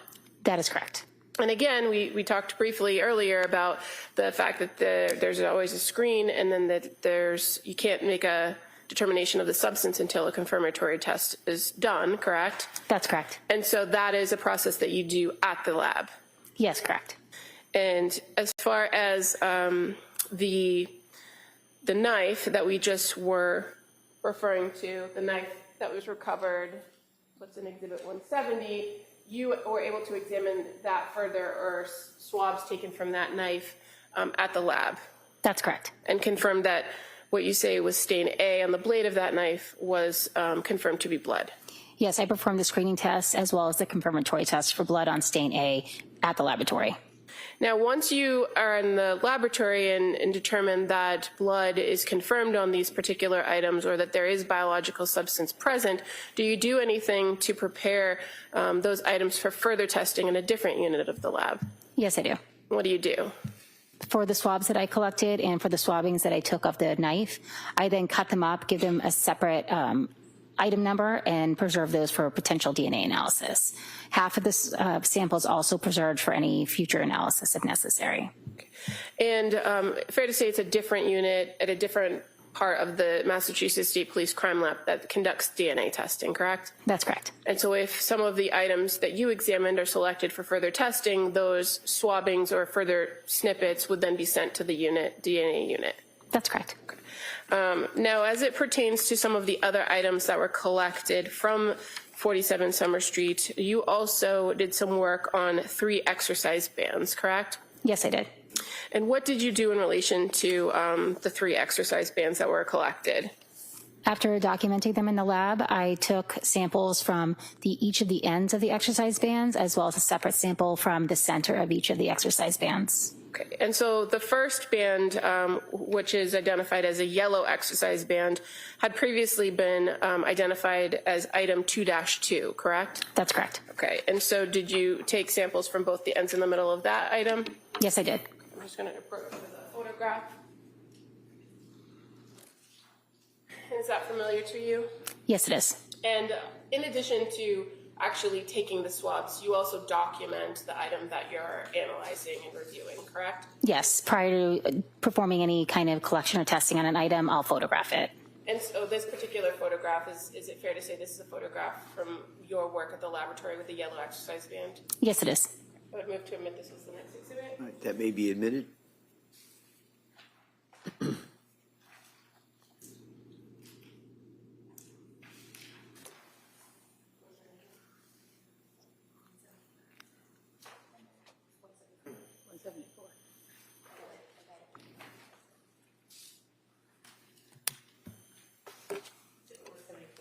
All right, thank you.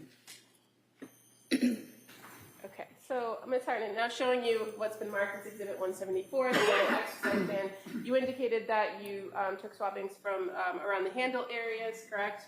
Correct. And then the middle of the band. That's correct. Why didn't you swab the whole thing?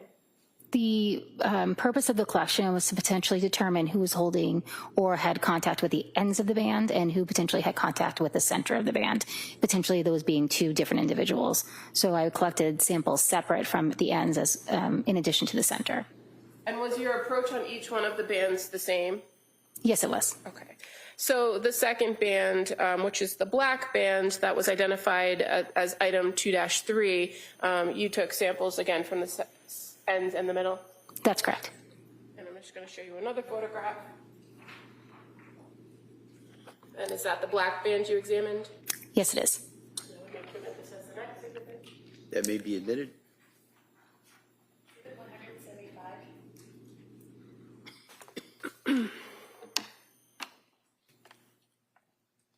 And finally, the blue exercise band that was recovered from the home at 47 Summer Street, that was identified as item 2-4. Did you examine it in the same fashion, swabbing the ends in the middle? Yes, I did.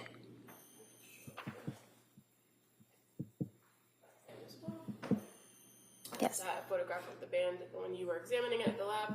Yes, it is. Next. All right, that may be admitted.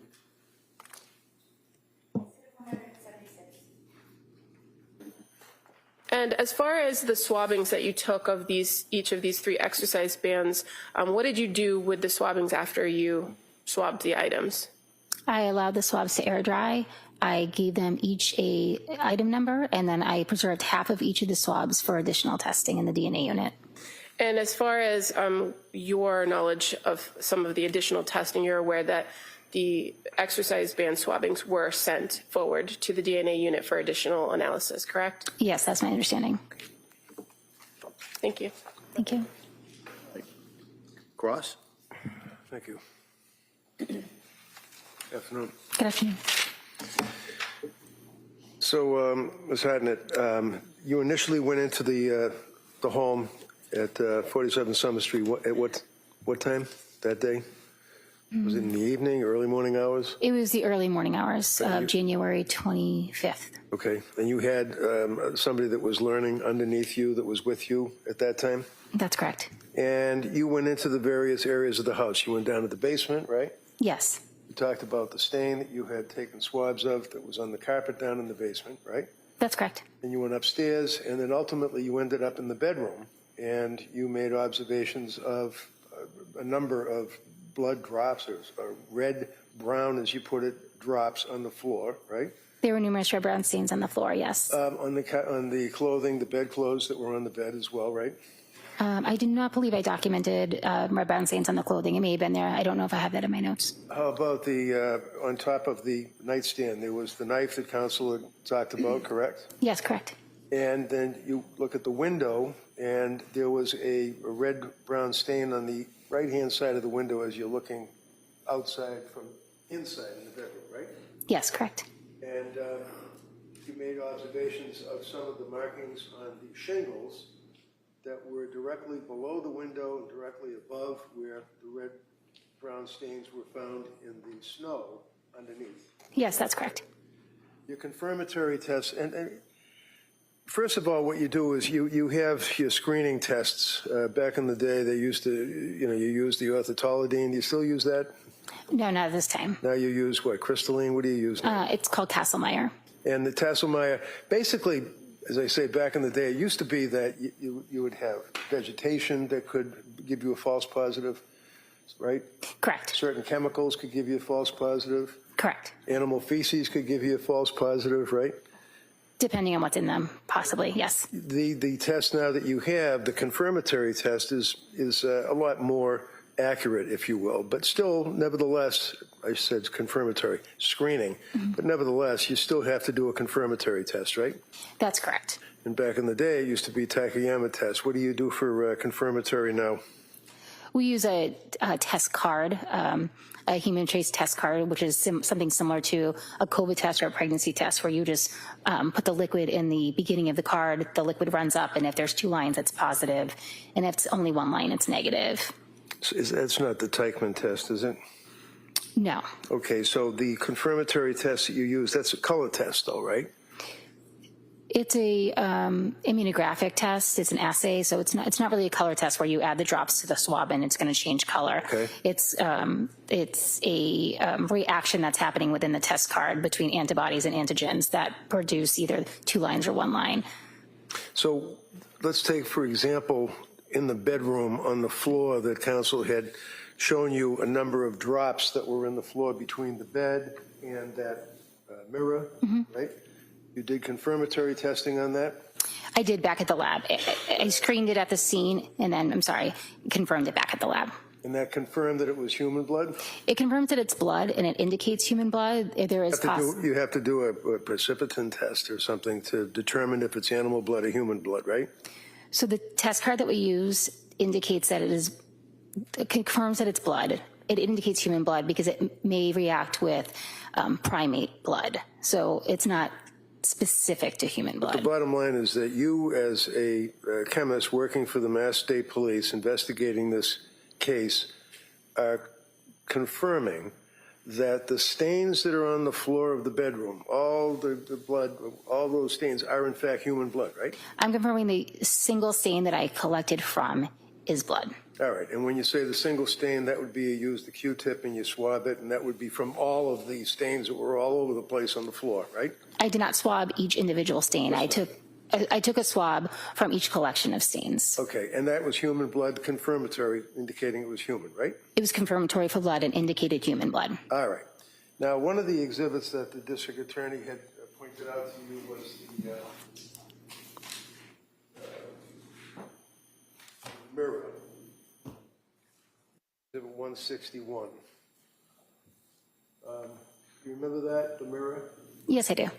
Hey, you see those drops that appear to be going down from above in a downward direction?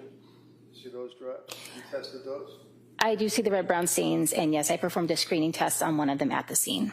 Okay, and you're comfortable that in fact is human blood, correct? I did not perform a confirmatory test on that specific stain back at the lab, so I just screened it at the scene, and that stain was not tested any further at that time.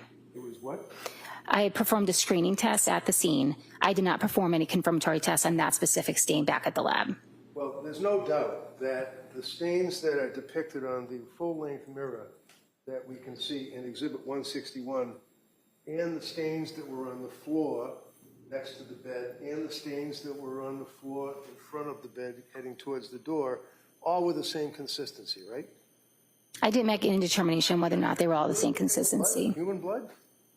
I did not make a determination that they were human blood, so based on the scientific results, I cannot say that they were human blood. As a chemist and involved in crime scenes many, many times, would you agree that the substance that's on the floor and the substance that's in the mirror and the substance that's on the doorknob and the drops that are heading out of the bedroom, those in fact, more probable than not, would be human blood, right? I do make certain assumptions based on the color of a stain, the size, the shape of the stain, that it could potentially be blood, and that would indicate what I might want to test further. So I don't make an assumption off the bat that it's going to be human blood. That's why we perform scientific testing to screen for blood and then to confirm it's blood. Okay. So this here, you indicated was some type of insulation? That's what it appeared to me. I mean, I'm not an expert, but it looked like some sort of foam insulation. And it's a little difficult to see with the, see that there? Above the little orange, looks like a little balloon, but let's say it's insulation, or let's say it's something for bugs. You see the red substance on that object? I do. See the red substance, red-brown stain on that window ledge or windowsill? Yes, I do. You tested that? I did not test that specific stain, no. Yep. So do we know if that was blood? No, not at this time. Pretty obvious that it was, though, to you, right? It appears to be a red-brown stain on the exterior of the windowsill, but I did not do any testing on it. Okay. And did I hear you correctly that it was 5 months later that the state police investigators decided that you would get the shingles off the house? I don't know when that decision was made, but that was the day that I was requested to go out. And then the district attorney showed you the shingles and envelopes. You opened them up and looked at them, and you did a confirmatory test on those? I did not. I performed a screening test on each of those stains at the scene. I did not perform a confirmatory test on those stains due to the fact that the red-brown stain color was no longer visible. So potentially It was degraded because of the weather, right? at some point the red-brown stains appeared darker. They were no longer red-brown. So I thought that the material could be less. So I didn't want to use any additional material for confirmatory testing. School, as a chemist, you learn how to testify, don't you? Yes. One of the things they tell you is look at the jury. When the lawyer asks a question, you look at the jury and you answer the question, right? That's correct. Right. So can you just look at me when I ask you just a little bit a question? Would you agree that weather affects, degrades blood if in fact it is on an object and allowed to stay outside? Absolutely. All right. And then, you can look at that. And then you'd agree with me that what you noted appeared to be dark? Yes. It would almost be like bat guano for that matter. We don't know what it is, right? No, I cannot make determination what it was. Like, I just performed a screening test, so I could not confirm it was blood. They just screened positive for blood. Do you remember there was a red-brown stain on the doorknob of the bedroom, from the inside of the bedroom going out? Did you notice that? Potentially I noticed it. I don't believe I didn't collect from that. We don't know if that's blood either. Correct. And how about the drops, the red-brown drops that were by the door directly underneath the doorknob? Did you test those with your swabs? No, I did not.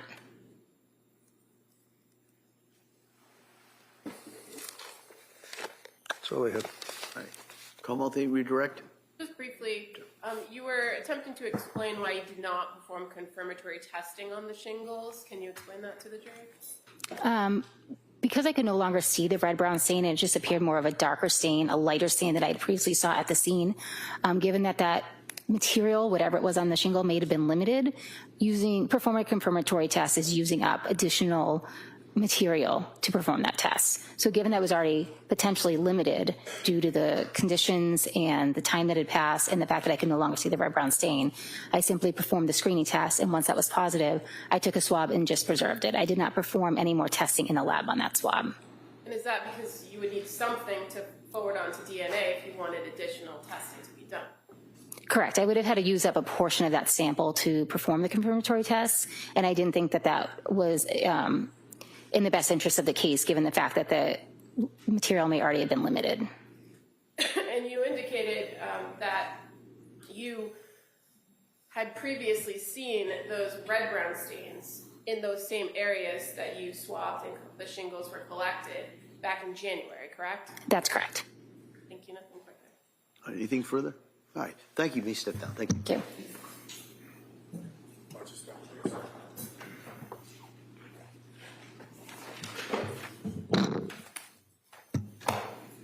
All right. Ms. Buckingham? The Commonwealth would call Jonathan O'Loughlin.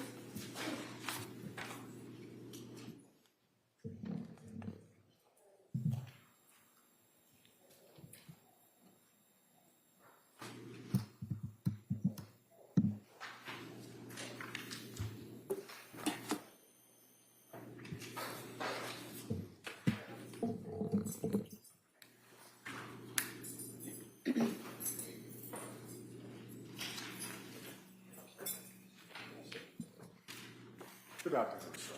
Stop right here, raise your right hand for the clerk. Good afternoon. You solemnly swear that the testimony you give is the truth, the report, and the jury, and not an outcome of the Commonwealth and the defendant of God shall be the truth and the whole truth. Thank you. Thank you, sir. You may take a seat. All right, good morning, sir. Good morning. Yes, counsel. Thank you. Good afternoon. Could you please tell the jury your first and last name? Yes, my first name is Jonathan. My last name is O'Loughlin. And can you spell your last name for the record? Olouglin. And what do you do for work? I'm a trooper with the Massachusetts State Police. How long have you been a trooper? Hired in October of 2011. And what is your current assignment with the state police? Right now, I work in the Division of Field Services, and I'm assigned to the State Police Logan Airport Barracks. Going back to January of 2023, what was your assignment with the state police then? I worked in Crime Scene Services section. And how long had you worked in crime scene services? I started in February of 2020. And when did you move to your new assignment? I left crime scene in October of 2023. So do you undergo specific training as a trooper to work in that crime scene services section? Yes. And what kind of training do you get? So we did an internal training in the lab, the crime lab. A lot of it was, the beginning was reading about crime scene processing and fingerprinting, and then it would move on to doing mock cases, following other crime scene services members around to observe. And then it went on to do a competency test where you would process a mock scene, develop fingerprints, and analyze them. It kind of pulled it all together. And then that would go on to a quality assurance program within the lab, and they would determine if you were qualified to be on call. And what things do you do as a crime scene services trooper? What are your responsibilities? So we respond to all different types of crime scenes. At every single crime scene, the main thing you do at every scene, no matter what it is document the scene with photographs. Depending on the type of scene you're at, you may also document the scene with video. You may also sketch the scene by hand. Then also you may collect items of evidence to be processed later, or you may even process items at the scene. What you're processing for is fingerprints. You try to develop fingerprints. If there are any, you can do fingerprint analysis and try to determine whose fingerprints are on the items of evidence. And that can be done at a crime scene, but it also can be done back at the crime laboratory, correct? Correct. Depending on the item and where it was located. Yes. As far as your response to particular scenes, do you often go out to crime scenes in tandem with or with a crime scene response unit investigator, forensic scientist? Yes. And you indicated that one of the first things and one of the main things you do is document scenes. Is it best practice to be kind of that first in after a scene is secured to document the scene as it appeared? Yes. And how do you do that? So when you respond to a scene, usually the town that you respond to, the local police department will secure the scene, which means they don't allow anyone in to disrupt the scene until you get there. Then you start with photographing the exterior of the residence, and then you walk in and just document the entire scene room by room as it is. And after that's done, do you kind of go back through and highlight or identify in any way particular things that may be relevant to the investigation? Yes. The crime scene you're responding to? Yes. And how do you identify in the documentation items that might have some relevance or evidentiary value? So some items might kind of be obvious if they're involved in the crime that are still there. Those you want to document further. And sometimes a detective unit or a member will ask you to document another piece of evidence that they would like collected or they would like further looked at. And you indicated that with crime scene services, you respond to all different kinds of scenes and all different types of law enforcement. So sometimes do you work with the local city or town departments? Yes. And in investigations where a death has occurred, who are the primary law enforcement that you're working with? So there will be local, and there will also be the county state police detective unit will also respond. for any death investigation. Now, when you are processing a scene or documenting a scene, do you do anything to identify and highlight the items that have been either pointed out to you or that you've seen that could have value in the case? Yes. What do you do? So with those, we put what's called placards, and placards are pieces of plastic that have numbers on them. That way, when you're going through the photos, you can refer to them as placard 1, placard 2, and so on and so forth. And as far as further processing the scene between yourself and the crime scene response, are some items sometimes collected by either yourself or the crime scene response unit? Yes. And when you collect an item, do you identify it in some other way? Yes, when you collect an item and it's put into evidence in the lab, it's given a lab number.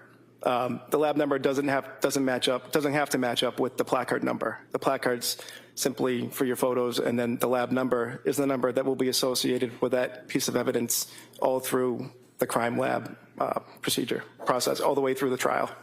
And when you go to crime scenes for inside houses, for instance, is it oftentimes the case that you're processing the crime scene at the same time investigators are getting into a location with a search warrant? Yes. And so when that's the circumstance, do you photograph and document everything that you can? I'm sorry, can you Sure, I can. repeat that? That's a bad question. When you are with kind of the local law enforcement, do you document things oftentimes that maybe you don't collect and take back to the lab, or the forensic scientist doesn't, but might have value or relevance to the police? Yes. And in those instances, they're not assigned those same item numbers, correct? Correct. I'm going to draw your attention to January 24th of 2023. Do you recall going or being called out to 47 Summer Street in Duxbury? Yes, I do. And what was your role on that scene? So the role was the Plymouth State Police Detective Unit had been called out to what was reported as a homicide at that address. So we were called out to document the scene and collect any items of evidence that needed to be processed.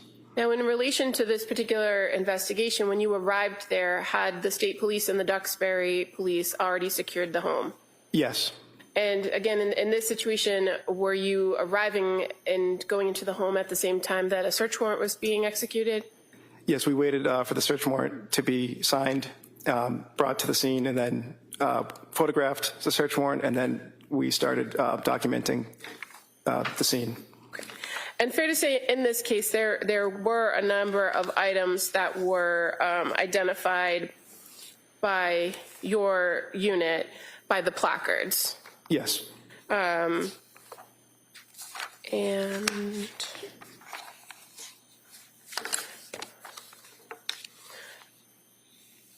if I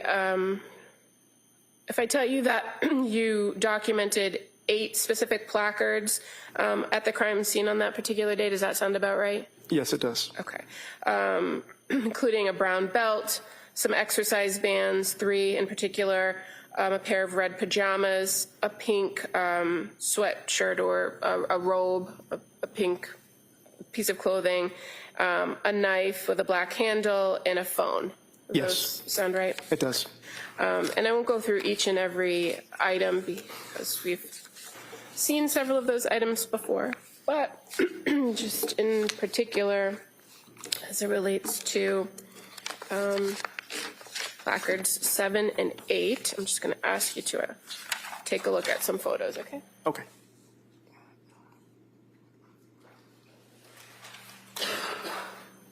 So I'm showing you a photograph of placard 7. Is that familiar to you? Yes, it is. And what is the placard 7? What was that to highlight or depict? That was a knife covering a red-brown stain found in the upstairs master bedroom. All right, that may be admitted. And I'm showing you another photograph with depicting placard number 8. Is that familiar to you? Yes. And that was a cell phone that was also noted in your documentation of the scene, correct? Yes. That may be admitted.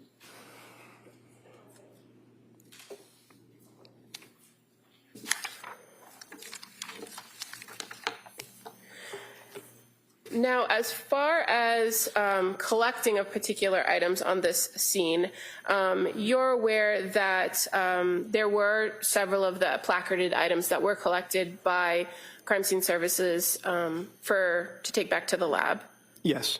And fair to say the yellow exercise band at placard number 2, the black exercise band at placard number 3, the blue exercise band at placard number 4, the red pajamas, and the silver knife with the black handle were all collected.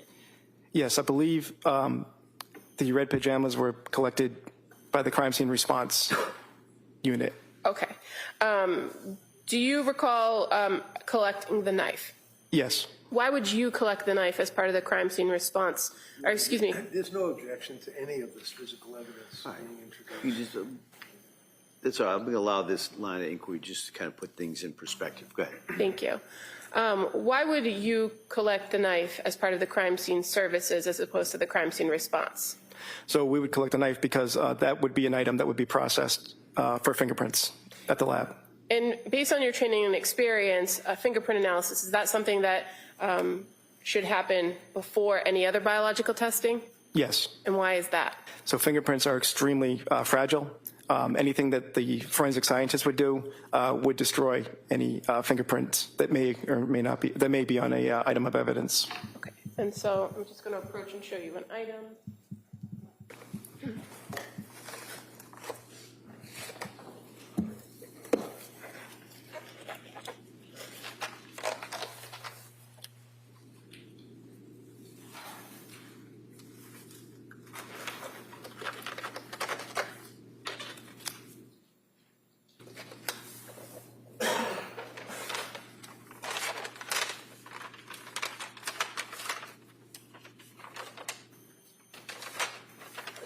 Familiar to you? Yes, it is. Is that the knife that you collected that was located at placard number 7? Yes. Thank you. I would move to admit this as the next exhibit. All right, that may be admitted.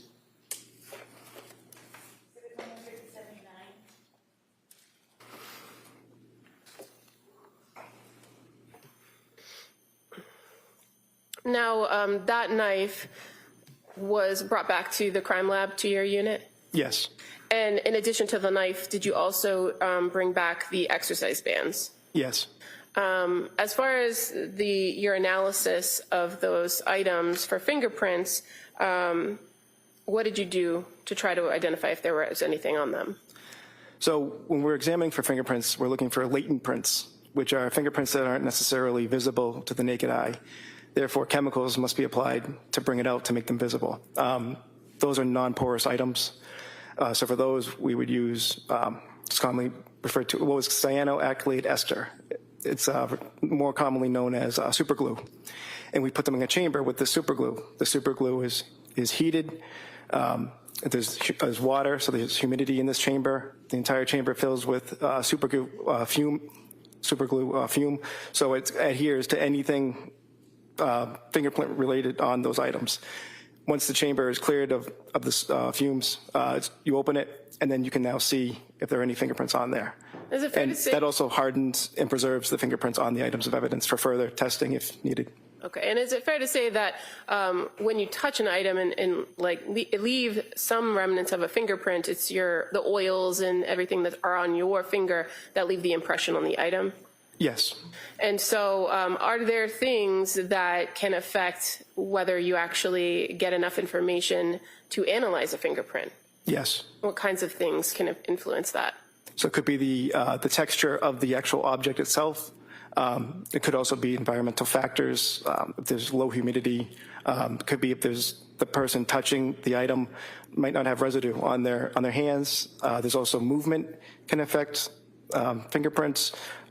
The grip on an item also affects that, as well as they could be wiped off because fingerprints, like I said, are very, very, very fragile. Okay, and so is it oftentimes the case that you analyze for a print and don't find anything of value? Yes.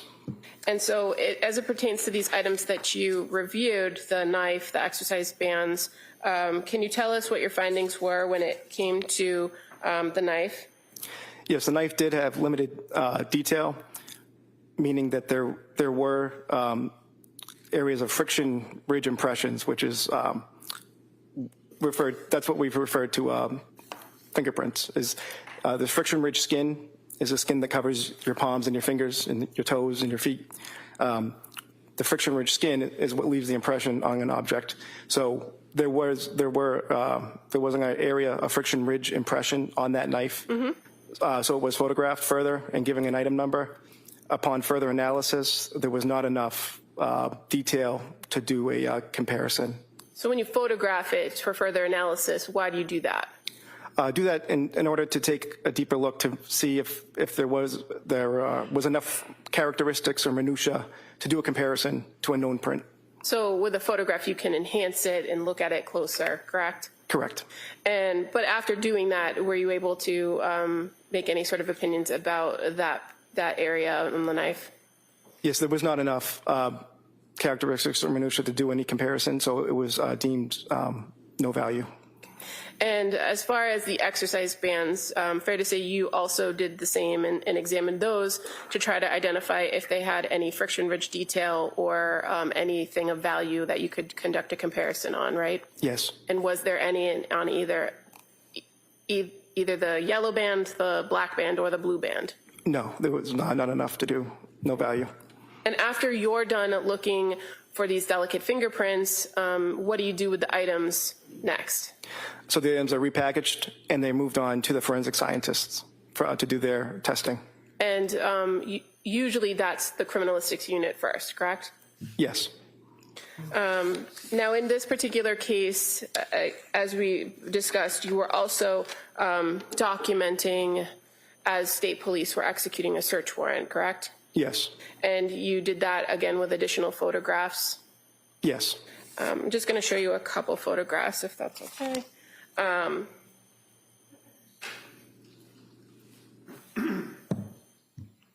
3 photographs.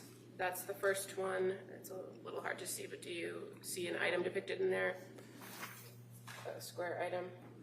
I'm sorry, where exactly do you...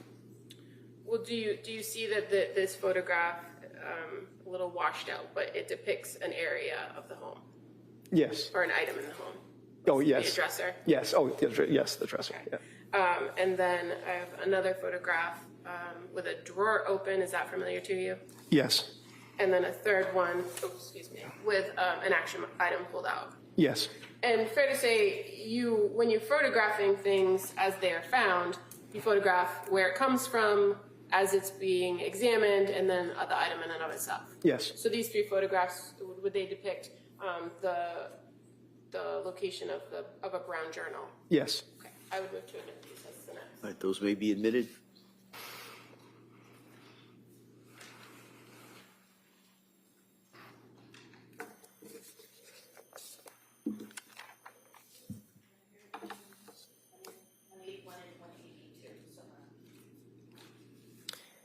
And sir, as far as the dresser, that was located in the basement of the home, correct? Yes, correct. And the item that was collected was not collected by you or the crime scene response trooper, but in fact by the state police detectives unit, to your knowledge? Yes.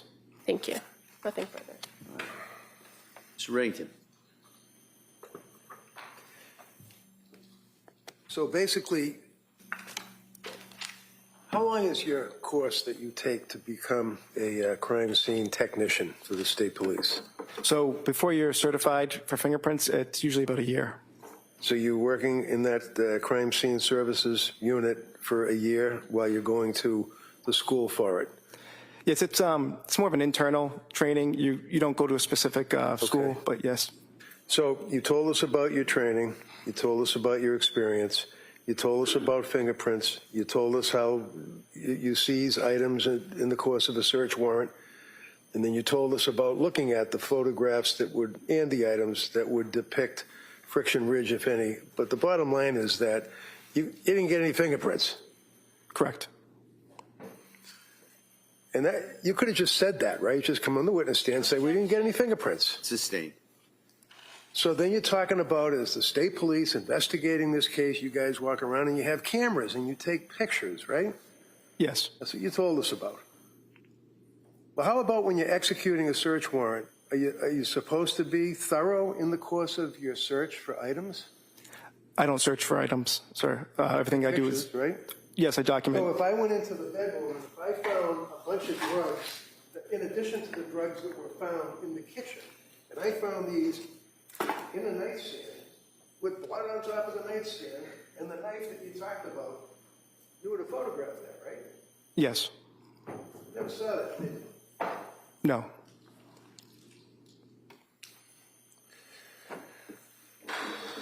I have no further questions. All right.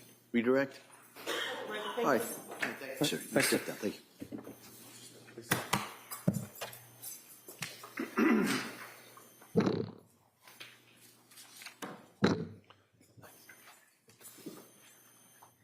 The Commonwealth would call Hillary Griffiths as its next witness, please.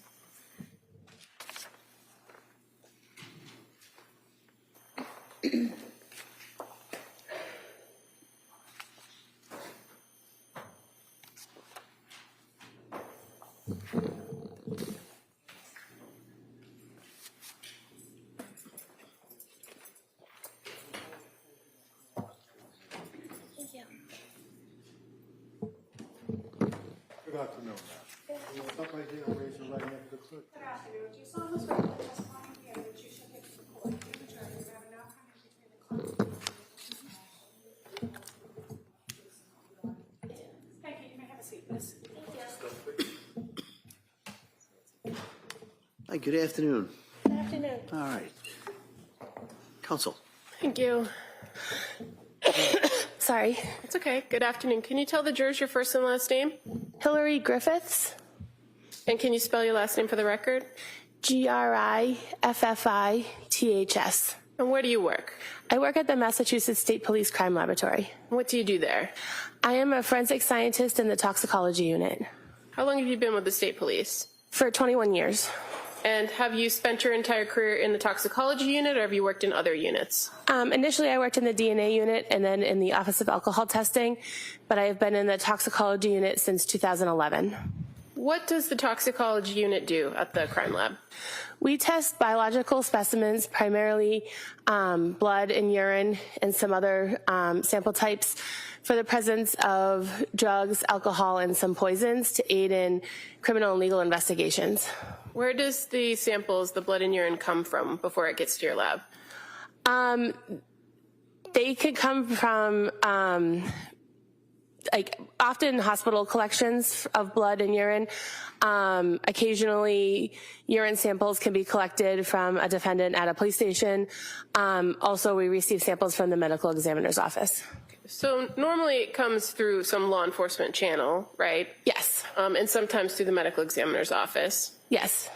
You don't have any direct involvement in the collection of the blood or urine from an individual, correct? Correct. You're just looking at the blood itself. Yes. Or the urine. Yes. Okay, so what kinds of testing is done in the toxicology unit? You mentioned alcohol and drugs and poison. So how does the toxicology unit handle those things? We initially screen samples following a particular testing strategy depending on case type. And we will screen samples and then confirm whatever is found positive in the screening using a second methodology or repeating the initial methodology using a variety of different techniques. And when a sample comes to your unit, can you explain to us how the personnel in that unit divides up the work? Yes. Our samples are tested in a batch system. So each analyst is assigned a particular task for the month. And then any case that requires that test during that month is performed by that individual. So often cases could need anywhere from 3 to 10 different tests to be done. And so different individuals will conduct each different test. And for any given case or any different lab number, Is there an analyst that's kind of assigned at the end of it all to digest or analyze all of the data? Yes, when all of the testing is completed for a case, an analyst takes responsibility for that case, and they will review all of the raw data that's generated by the different analysts involved. They'll review the case specific information, like the police report, the documentation on the evidence itself. They'll assess the case as a whole, and they'll generate a report containing their findings. And do you receive some sort of specialized training to be part of the toxicology unit? Yes. And what training do you receive? When I began working in the toxicology unit, I participated in approximately a year-long training program where I conducted literature reviews, attended lectures, to learn the theory behind the testing and the testing process itself, as well as the interpretation of the results. And then I practiced each of the techniques on mock cases, and then took tests to ensure that I understood the logic and the background behind the testing. I understood the interpretation, and I was able to test these mock cases and get the correct results prior to performing those methods on casework samples. And you described to us that the work is done in a batch flow process so that you could be doing different things at various points. Are you trained to do each part of the process? Yes. And so ultimately you could interpret, but you don't always interpret with every single case that you work on. Correct. Now, in the toxicology unit, you mentioned that there are screening tests and there are confirmatory tests, and those are usually assigned differently in this batch process, correct? They can be, yes. What are generally the screen tests that are done when a case comes into the toxicology unit? For the most part, all cases receive an ELISA screen, which is a very quick color screening test that looks for 8 different types of drugs. It's very sensitive but not very specific, so it basically says this type of drug might be present. Now go do follow-up testing to find out specifically what's present. They also all receive a general unknown screen, which looks for several hundred different prescription drugs, over-the-counter drugs, and drugs of abuse. Then depending on the case type, they can be screened for alcohol, and they can be screened, specific screening tests for GHB can be performed if the case type warrants that. GHB, alcohol, I mean, really? Overall, go ahead. You can continue. And then depending on what is present from those screening tests, that will guide the follow-up testing. And with the follow-up testing, that's the process of going through that secondary confirmatory testing, right? Correct. And in some instances with the screens, are you looking to get any sort of specific information about a particular drug or substance that might be present, or is it just a determination of whether something is detected or not detected? It depends on the test itself and the sample. The general unknown screen only tells us if a substance is detected or not detected. The general unknown screen can be run as both a screening test and a confirmatory test. With other tests, the screening test would just be qualitative, and we would determine if a substance is present or not, such as when we test urine, we can only determine or report out if a substance is present or not. With some tests, when testing blood, we can determine a concentration and know how much of the drug is present. And are there limitations at your lab as far as determining concentration of certain types of drugs in blood? Yes. And so what happens when your lab might have screened or detected a substance but doesn't have the ability to give a concentration? What do you do with that? We can, if the substance is confirmed, so if we've tested it twice and verified that it's definitely present, we can report it out as just detected, as opposed to giving the concentration. Do you often work with other independent outside laboratories to do additional testing that you can't as far as determining concentrations or levels?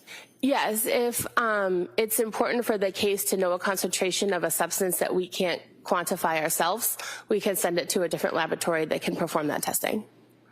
I'm going to draw your attention to a laboratory number 23-01723. Do you recall doing work on that particular lab number? Yes. Do you recall what your role was in that batch process for the lab number? Yes. I performed the confirmation method for benzodiazepines on the urine sample and the quantitation method for benzodiazepines on the blood sample. And in order to do, well, can you tell us a little bit about the benzodiazepine? What did you do as far as that particular test? When testing both the blood and the urine, for the most part, the same method is used. We use a solid phase extraction method to separate the drugs from the rest of the biological material. Biological materials can have things like lipids and steroids and blood cells and bacteria and other things that can interfere with our testing. So we use this solid phase extraction method to separate the drugs and concentrate them to be able to run on our instrument. And then we run them on a LC-MS, which is a liquid chromatograph mass spectrometer that can separate the different drugs and identify specifically which one is present and how much is there. When we're testing blood samples, we can report out that value for how much is present. When testing urine samples by this method, although the method itself can determine how much is present, we don't report that out because concentrations in urine aren't really meaningful. They don't reflect any concentration that had previously been in the blood. They mostly just reflect how much of the drug was present in the urine. So we don't report that. There is an additional step that's needed when testing urine at the beginning of the method, but otherwise both the blood and the urine are tested in the same manner using the solid phase extraction and the LC-MS. And in this case, with this laboratory number, the toxicology unit was in fact provided with 6 vials of blood and 1 vial of urine, correct? There were 4 vials of blood and then 2 vials of serum plasma, which had started out as blood but were serum by the time we received them, and then 1 tube of urine. Okay. And as far as the urine goes, in your role in this batch process, you conducted that benzodiazepine screen, correct? Yes. And it was positive? Yes. And then the further testing, were you able to detect any particular benzodiazepines in the urine? I didn't conduct the initial benzodiazepine screen through the ELISA method, which was positive. Based on that positive result, I ran the confirmation method on the urine, which identified the specific drugs that were present. And that identified in urine nordiazepam, oxazepam, temazepam, and lorazepam. And based on your training experience when it comes to those substances, if it's detected in either blood or urine, does it mean that there are those 4 separate substances, or could they be derivatives of one particular drug? Yes, each of those substances is available as its own drug. You can get prescriptions for them, you can purchase them. However, diazepam, that's more commonly used than nordiazepam, oxazepam, and temazepam, breaks down into those other 3 substances. So often when we detect nordiazepam, oxazepam, and temazepam, they actually are present in the body because diazepam or another benzodiazepine was initially taken and it broke down to those 3. But as far as your testing is, when it comes to urine, you can't determine or quantify what it was or if it was one drug or multiple. Correct.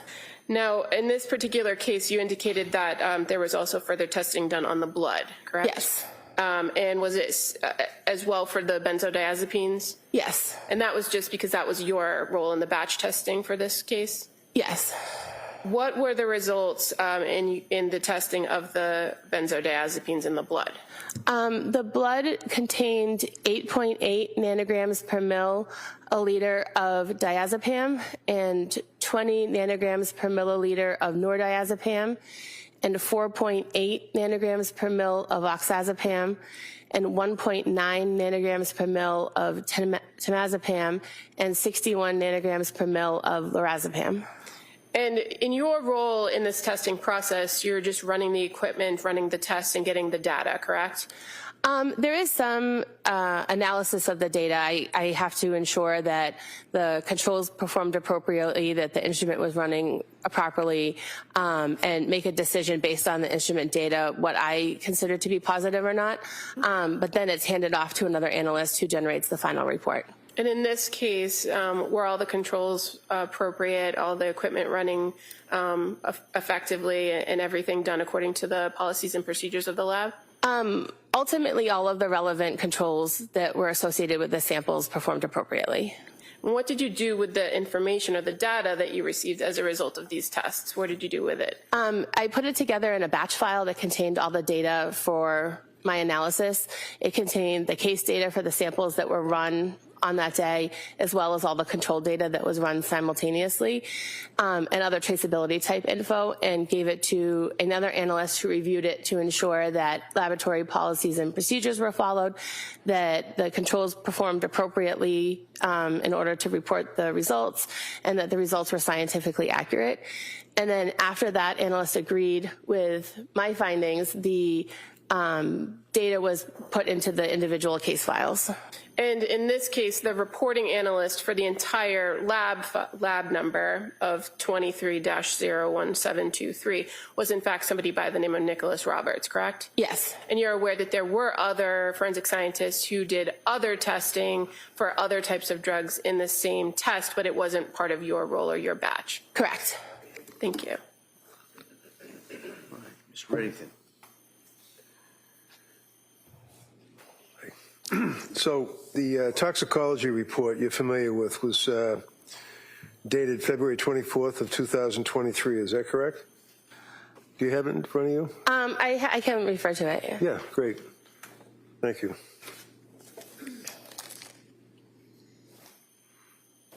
Yes. Okay, and you can keep it right there and look at it. And then you have, it makes reference to your lab number, and then it talks about the specimens that you've indicated, which would be the toxicology blood times 4, serum plasma, you noted serum plasma, and then urine, right? Yes.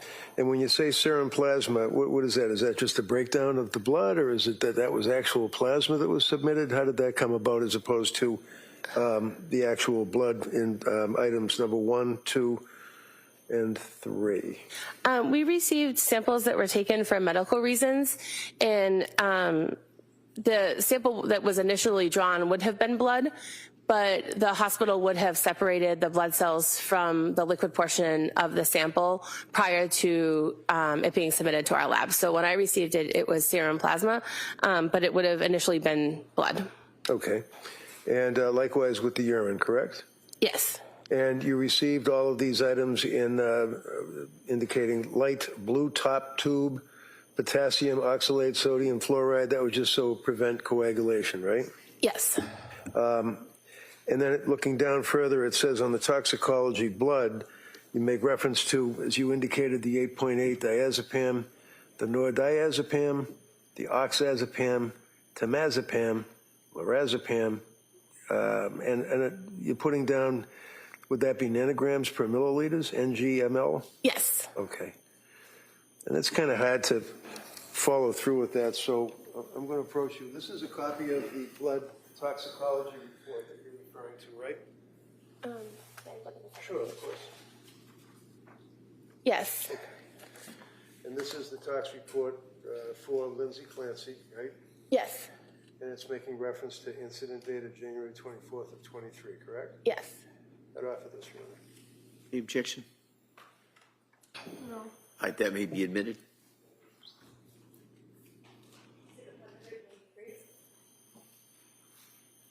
Now, you can continue. Yes. You then make reference to organic bases and neutrals, right? Yes. Can you tell me what is an organic base and a neutral? What does that mean? That refers to, so the line above that, the organic acids and neutrals and the organic bases and neutrals refer to the results from the general unknown screen, which is another screen that was performed by a different analyst. Okay, do you know who the analyst was? Lisa Yell. And would that be with the Department of the Massachusetts State Police? Yes. Okay. And as it relates to the tox report, it also notes that, what is an organic base and a neutral? What does that mean, though? I just don't know. This testing procedure separates the drugs present in the sample into drugs that are more basic in nature and drugs that are more acidic in nature. This test looks for several hundred types of drugs, and so in order to customize the extraction method to target certain drugs, the sample is divided into 2 fractions. So in other words, it gives you a broader spectrum, if you will, of the drugs that would be in the person's sample of their blood, right? Yes. And that detected mirtazapine, right? Yes. Lamotrigine, right? Yes. Probably mispronouncing this. Quetiapine? Quetiapine. Quetiapine. And quetiapine metabolite, right? Yes. As well as trazodone, right? Correct. And just tell me, what is a metabolite? What does that mean, quetiapine metabolite? When we consume drugs, our body will break down the drug often into another molecule before it's being excreted. And sometimes our testing can detect these breakdown molecules as well.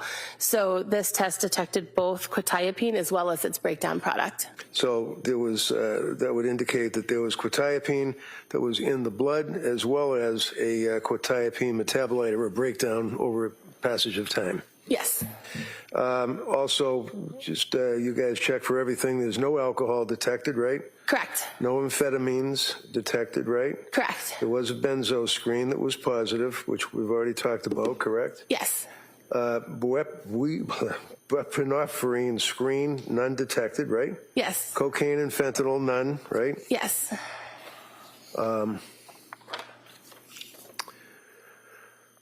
Methamphetamines, none, correct? Yes. Opiates, none. Yes. Cannabinoids, that'd be weed, right? None. It's the active molecule in there. Okay. Diazepam, none. Yes. Nordiazepam detected. Correct. Oxazepam detected.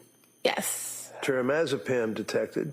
Yes. Lorazepam detected, right? Yes. And then finally it says organic acids and neutrals, none detected, right? Yes. And then you talk about, and that would be the acids, then you talk about the actual organic bases, and it lists all of the other items that we just went through. Trazodone metabolite, for example, so you have the trazodone plus the breakdown of the metabolite. You have the mirtazapine as well as mirtazapine metabolite, right? Correct. Lamotrigine, quetiapine, and the quetiapine metabolite, right? Correct. Now, you would also, in your direct examination, made reference to another lab that you all work with, apparently, or that you've had occasion to work with, right? Occasionally, we have sent samples to another lab. Okay. Would that be NMS Labs located in Horsham, Horsham, Pennsylvania? NMS Labs, I don't recall the location of the lab. Okay, but you know NMS Labs. Yes. I mean, that's pretty well known, right? Yes. You guys, right? And was a sample of Lindsay's blood sent to that place as well? Yes. And were there results for that as a result of the examination? I believe so. Okay, I'm going to approach you with the report, toxicology report. Go to sidebar. Sure. Counsel, please stand by.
All right.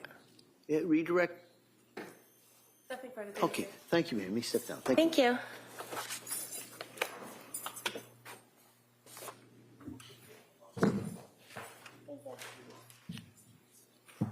Yeah, come on. The Commonwealth would call Lisa Yell as the next witness, please. Thank you so much.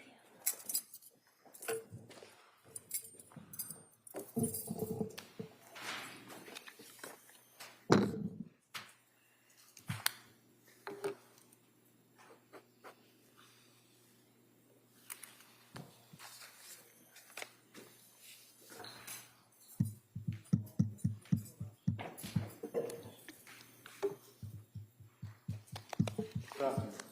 Can you stop right here and raise your right hand to the clerk, please? Good afternoon. Do you solemnly swear that the testimony you give that you should give before any adjourned and now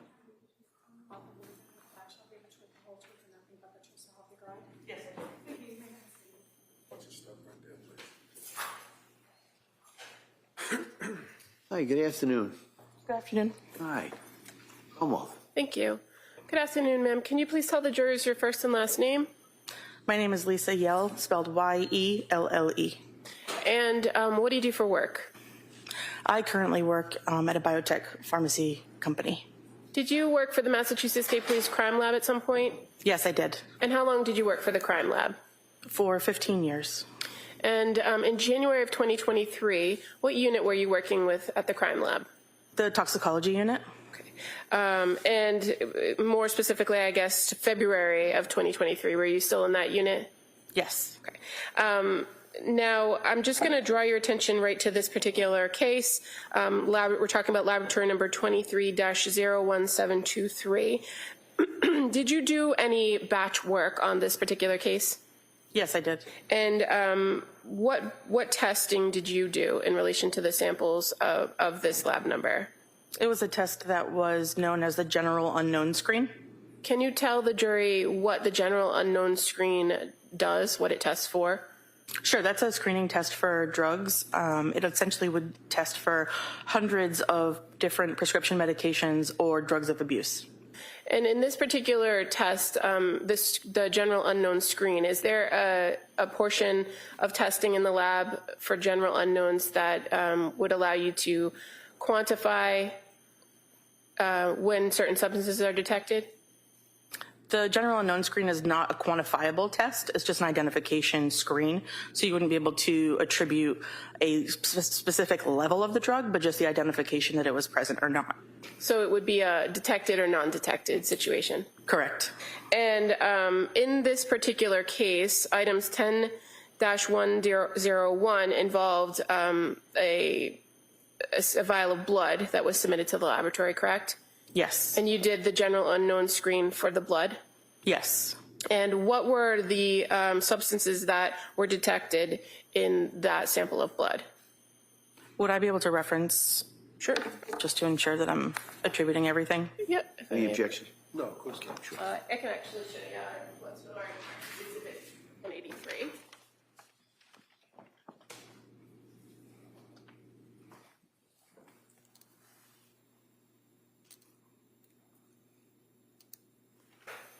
Okay. Does that refresh your memory as to the substances? Yes. Okay, so fair to say it's mirtazapine, lamotrigine, Trazodone. And quetiapine, and the quetiapine metabolite, correct? Yes. And in that particular screen of the blood, all you're able to tell is whether they're detected or not. Correct. In your work with testing for those items and running that general unknown screen, were there any issues with the controls in that test? No, there weren't. Were there any problems with the equipment in that test?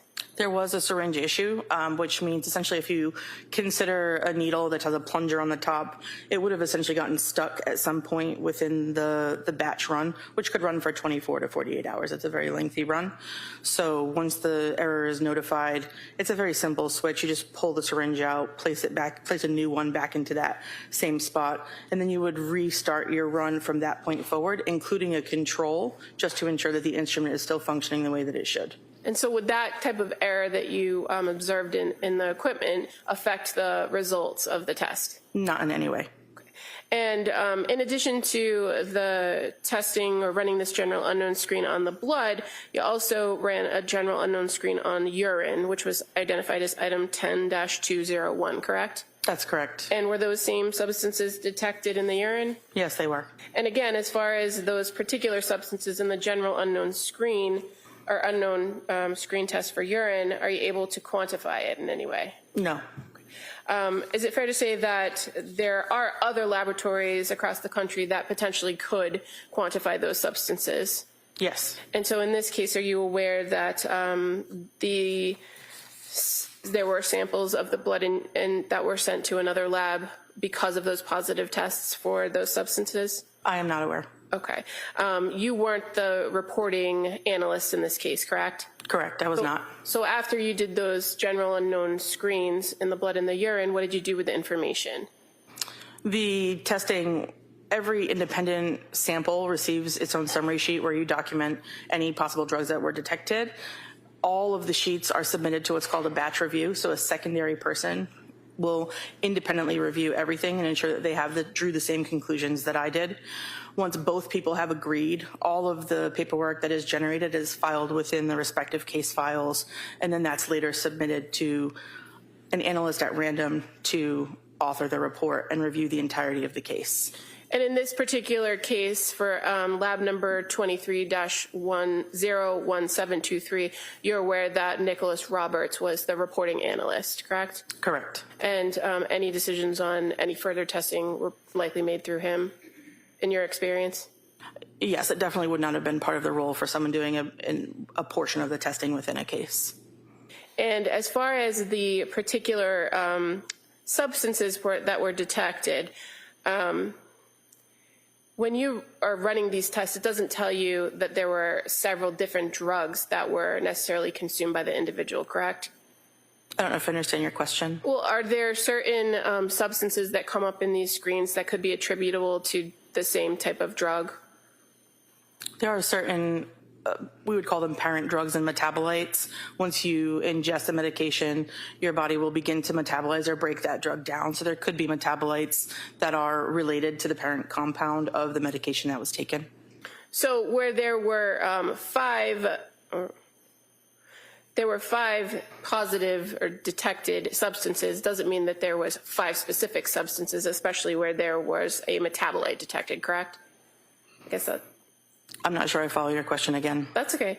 As far as these particular items or these particular substances that were detected in these screens, you weren't able to provide any further information for final review other than they were detected. Correct. Okay. Thank you. Nothing further. All right, Mr. Rankin. Basically, as the court knows, we agree to this. We stipulate to all of this. As far as the blood, the chain of custody, the testing, you didn't have any problems with the quality of the testing, right? It was a good test. It was a good test, correct. Okay. So, and the results that have been described numerous times, there's the reference to metabolite, and there's 5 drugs. Doesn't mean there's 5 drugs. It could be 1 drug with a metabolite. All a metabolite means is that it's a breakdown of the same drug at some point, right? Correct. Like if you're smoking marijuana or something, you have carboxy-9 or whatever they call it. It can be some residue in your blood, right? Yes, the way that. From the breakdown. Yes. And the lab that counsel was referring to, again, would be is it the NMS lab? You familiar with that, NMS? I'm familiar that that lab does exist, yes. Yeah. And what does that mean? Do you know what NMS means? Is it like national something? I'm not familiar with the acronym. All right, thank you. That's all I have. Thanks. All right, Como? Nothing further. All right, thank you, man. You step down. Thank you. Counsel, can I see you at sidebar?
Afternoon recess at this point. I'm going to ask you to come back 2 o'clock. There's another couple of witnesses. I'm not even going to make a commitment. But we'll have a couple of witnesses this afternoon. We'll kind of see where we go. Okay? All right, thank you. Court, all rise. Do it. With the notebooks, place them on the chairs, please.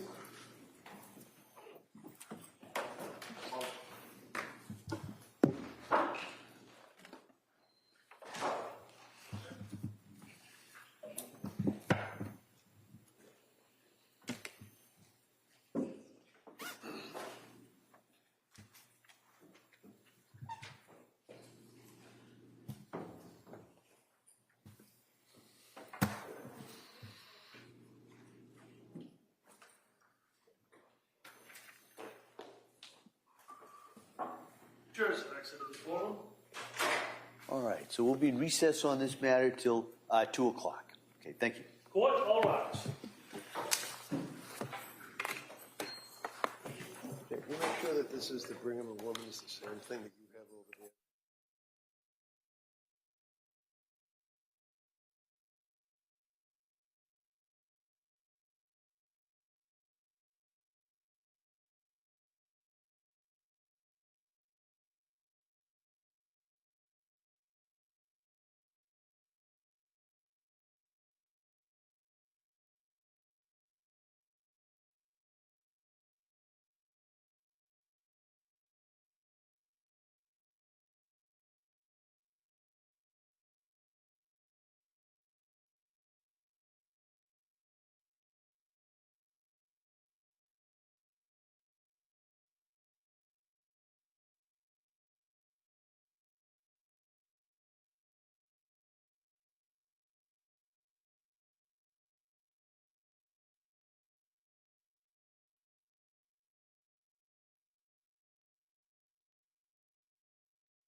This court is back in session. Please be seated. Your Honor, for the purpose of the record, we return back to the trial of Commonwealth versus Lindsay Clancy. All parties are present, including the defendant, excluding the jury. All right. Counsel, could I see it sidebar just for a second?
This court's now in session. Be seated, please.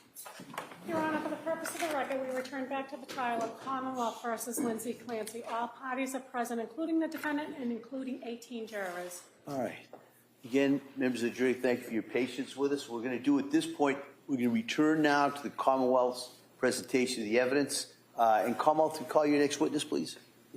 Your Honor, before calling a witness, Commonwealth would like to move to enter 3 stipulations as the next 3 exhibits. The first regarding postmortem toxicology. Actually, before we get there, let me just give a little explanation about stipulation.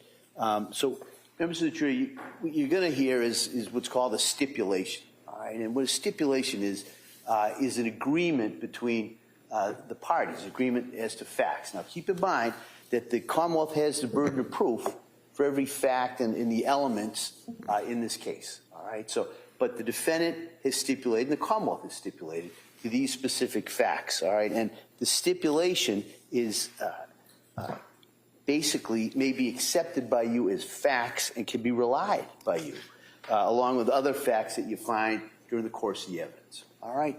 And so with that, counsel? Thank you. So as the next exhibit, it's a stipulation regarding postmortem toxicology testing of Cora Clancy.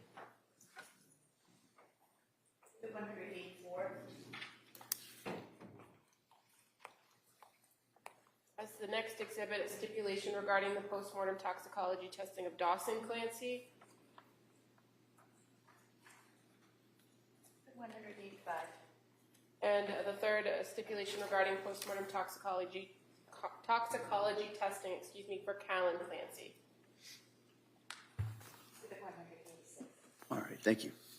Your Honor, at the defendant's request, I would defer to the court as far as reading them. Do you want?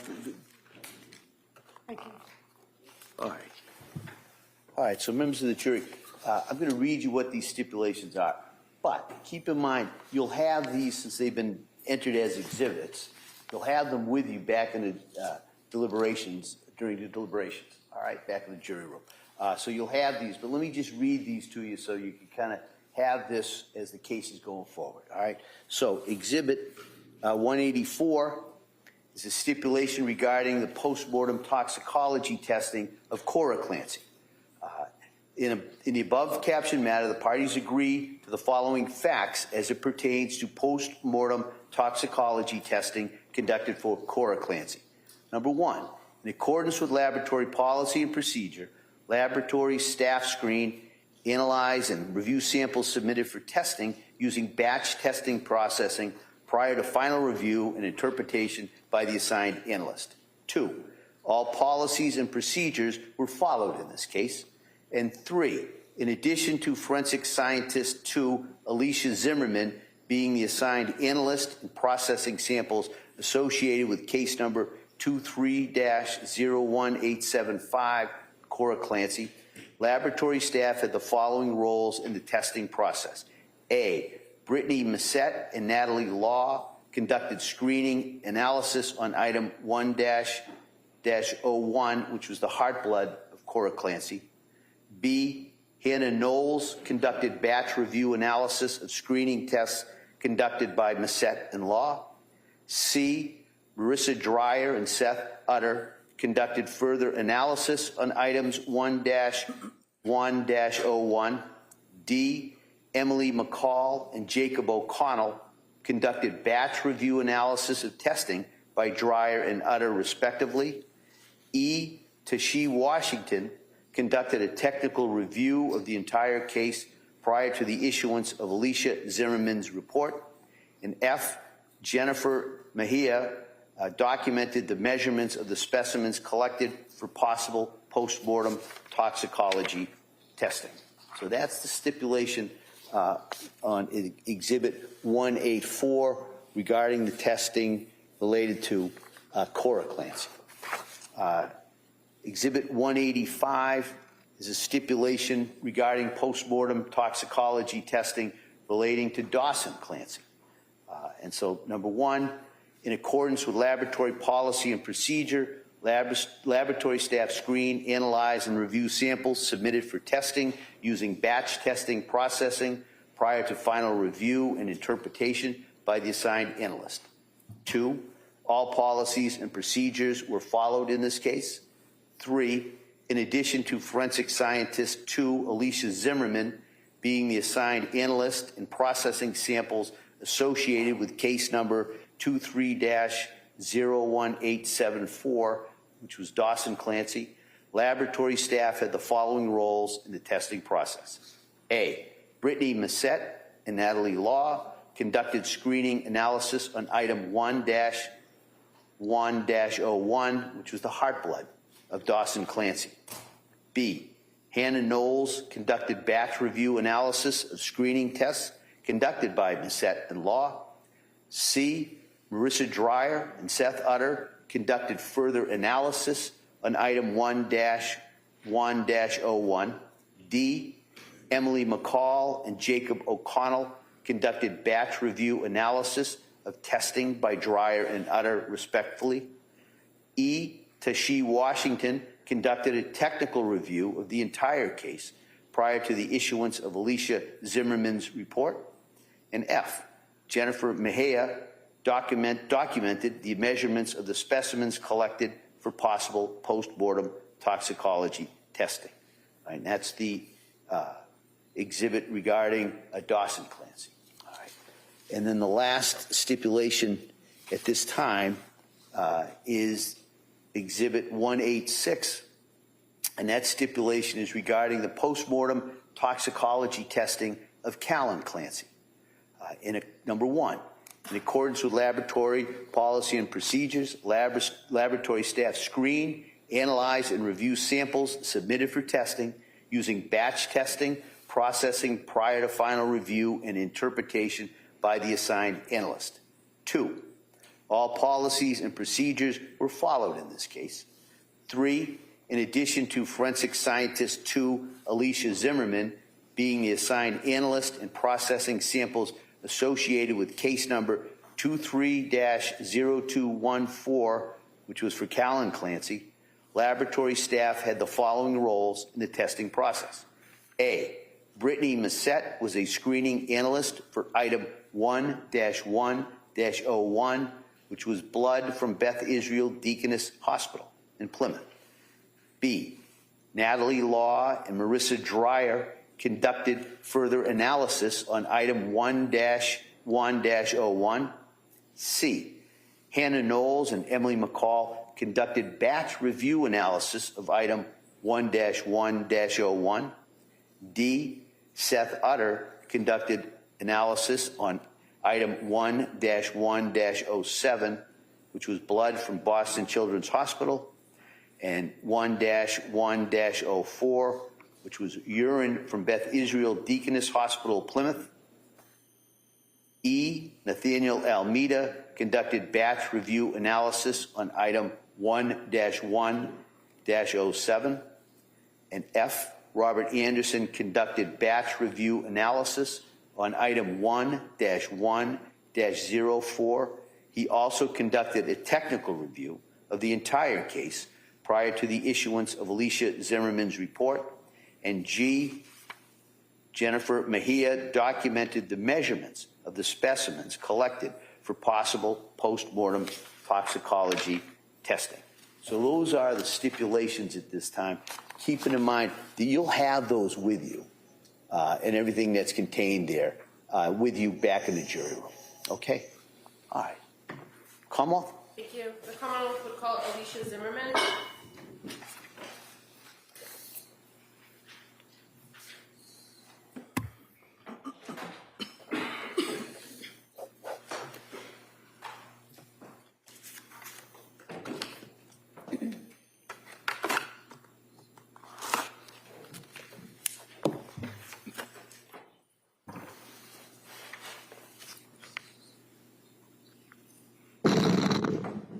Good afternoon, ma'am.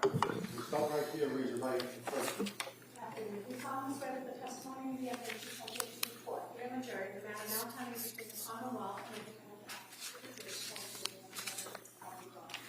Thank you. You may have a seat, ma'am. Watch your step, please. All right. Well, good afternoon. Good afternoon. All right. Commonwealth. Thank you. Could you please tell the jurors your first and last name? Alicia Zimmerman. Would you mind spelling your last name for the record? Zimmermann. And where do you work? I work at the Massachusetts State Police Crime Lab. And where do you work at the crime lab? I'm in the toxicology unit. And what's your role there? I'm a forensic scientist too. How long have you been with the crime lab? Since August 2014. And in order to work in the toxicology unit, did you receive some specialized training and education? Yes, I have a Bachelor's of Science in Forensic Science from the Pennsylvania State University and a Master's of Science in Forensic Science from the Virginia Commonwealth University. I also completed the toxicology's unit training program, which included wet lab work, literature review, competency exams, and written exams. And in your role as a forensic scientist, too, at the Massachusetts State Police Crime Lab Toxicology Unit, you're familiar with the batch review testing? Yes. And as part of that process of working, the workflow being in batches, is it fair to say at various points, different members of the unit are assigned to different tasks within the toxicology unit? And at some point, you might be doing work on a case where you're actually asked to author a report at the end of the testing. Is that fair to say? Yes, if you're authorized. And are you authorized to issue reports? Yes. And what kind of toxicology testing are you authorized to issue reports for? I'm authorized for postmortem investigation. Now, as it pertains to postmortem investigation in the toxicology unit, where do samples come from? So the samples are submitted from the Office of the Chief Medical Examiner to the Evidence Control Unit in Sudbury. They then assign a unique LIMS number, that's a Laboratory Information Management System number, and a corresponding barcode to the evidence. They then transport the evidence to our unit in Maynard, and then we put the evidence into our custody, sample the evidence, and assign testing to it. And so when a sample comes to you in a postmortem situation, that's because somebody has passed away, correct? Correct. And there doesn't always have to be a corresponding state police crime lab investigation. No, our cases are separate. So your case comes to you and gets a separate lab number from the crime lab. Correct. And it also is tracked by a lab number or a case number from the medical examiner's office, correct? Yes. Okay. And so when you receive in the postmortem toxicology samples, do you sometimes receive blood? Yes. At times, do you also receive urine samples? Yes. What types of screening tests does the postmortem toxicology testing, what are the screening tests used in those instances, or those cases, I should say? So every case that we receive gets 3 preliminary screening tests. The first one is a volatile analysis. The second one is an 8-panel of commonly abused drugs by enzyme-linked immunoabsorbent assay, also known as ELISA. And then the third thing we do is a general unknown screen by gas chromatography mass spectrometry, and that looks for illicit and pharmaceutical drugs. Now, in a circumstance where the decedent or the person who died is a child, there are additional screens that can be done? Yes. And what's the additional screen in a child case? If the decedent is less than or equal to 11 years old, we also perform an ELISA pediatric panel, a general unknown screen for acidic and neutral drugs, and a vitreous chemistry analysis.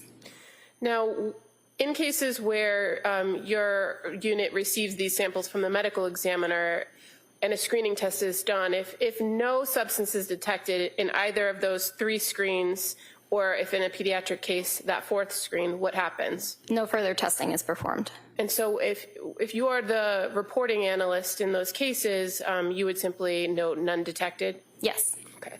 I'm going to draw your attention to a case that was submitted by the medical examiner in January of 2023.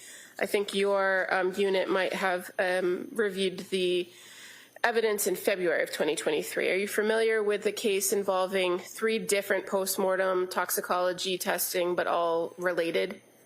They are 3 separate reports. Right, but you're aware that the children that were the subjects were related? Yes. Okay. So just referring to first, what's identified as the state police lab number 23-2141 involving the decedent Callan Clancy. You recall receiving several items in the postmortem toxicology unit to test? Yes. And it included toxicology blood that was taken from the Beth Israel Deaconess Hospital in Plymouth, right? Is that correct? Yes. As well as blood that was collected from the Children's Hospital in Boston. Yes. And urine also collected from the Beth Israel Deaconess Hospital in Plymouth. Yes. And were screens done on the samples, namely the blood from BID Plymouth, the urine from BID Plymouth, and the blood from Children's Hospital? Yes. Were any substances detected on those 3 screens and the pediatric screen that you've just described to the jury? No, they were not. And as far as the next case, which would be laboratory number 23-01875, the decedent being Cora Clancy, you received some heart blood from the medical examiner's office post-mortem, correct? Yes. And as far as that, were those screening tests conducted in this case for Cora? Yes. And were there any substances detected? No, we did not detect anything. And as far as laboratory number 23-01874, which is the decedent Dawson Clancy, your unit received an item 1-101 of heart blood from Dawson Clancy, correct? Yes. And that was also post-mortem? Yes. And were those screening tests, those same 3 tests plus the pediatric test run for Dawson? Correct. Were any substances detected? No, they were not. And so where in each one of these 3 separate cases there was no detection of any substances, did you do anything further other than issue a report saying none detected? No. I reviewed the data and then I issued the report with the none detected results. If there had been any positive findings, additional testing would have been conducted, correct? Yes, if we receive a positive screen, we will either perform confirmatory analysis or quantitative analysis depending on the testing. And just as it pertains to these 3 cases, the samples received for Callan Clancy, why did they come from a different source than the other 2? So the medical examiner sends us the samples. If the decedent is in the hospital prior to the autopsy, they will typically send us those hospital samples as well. They prefer to have the hospital samples tested because that date and time is usually prior to the decedent's death, and we can sometimes determine what sort of drugs or poisons may have been in that decedent's body prior to their death and before drugs may have been given at the hospital. And once these tests are conducted in the postmortem toxicology unit, the results, where are they sent to? They are sent to the medical examiner to go with their report. Thank you. Nothing further. All right. Attorney Reddington. Questions? All right. Thank you, ma'am. Thank you. Thank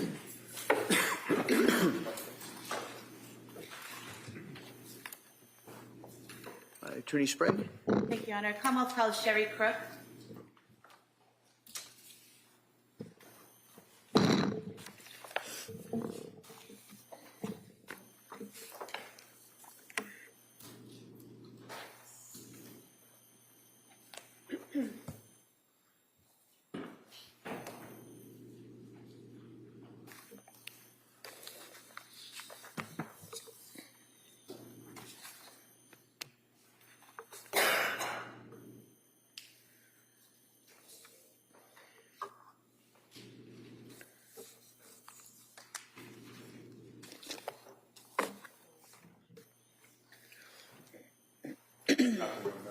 Stop right here, raise your right up to clerk, please. Good afternoon. You solemnly swear that the testimony of the evidence you shall give to the court and the jury is not enough to the common law and the defendant's charge to the truth, the whole truth, and nothing but the truth. Thank you. You may have a seat, ma'am. Watch yourself, please. Hi, good afternoon. Good afternoon. Attorney Sprague, please. Thank you, Your Honor. Good afternoon. Can you please state and spell your name for the record? Good afternoon. My name is Sherry Crook, Sherri, last name Crook.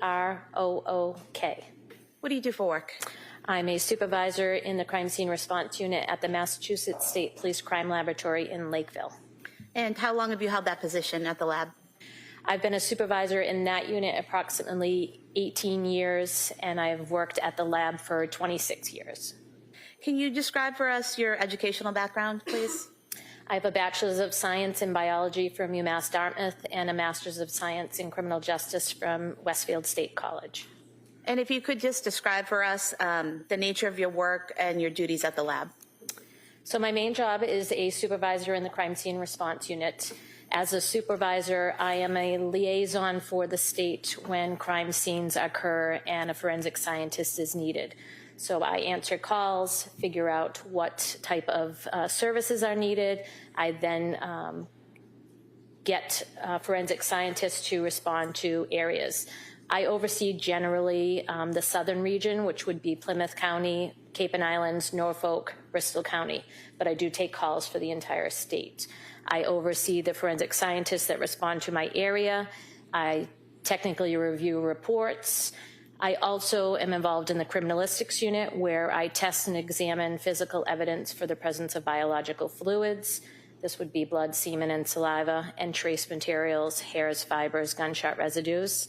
These cases include fatal and non-fatal beatings, stabbings, shootings, sexual assaults, and motor vehicle accidents. We do the testing in the lab, similar to the testing at crime scenes. And what type of training have you had to be qualified to be a forensic scientist in all these different areas at the lab?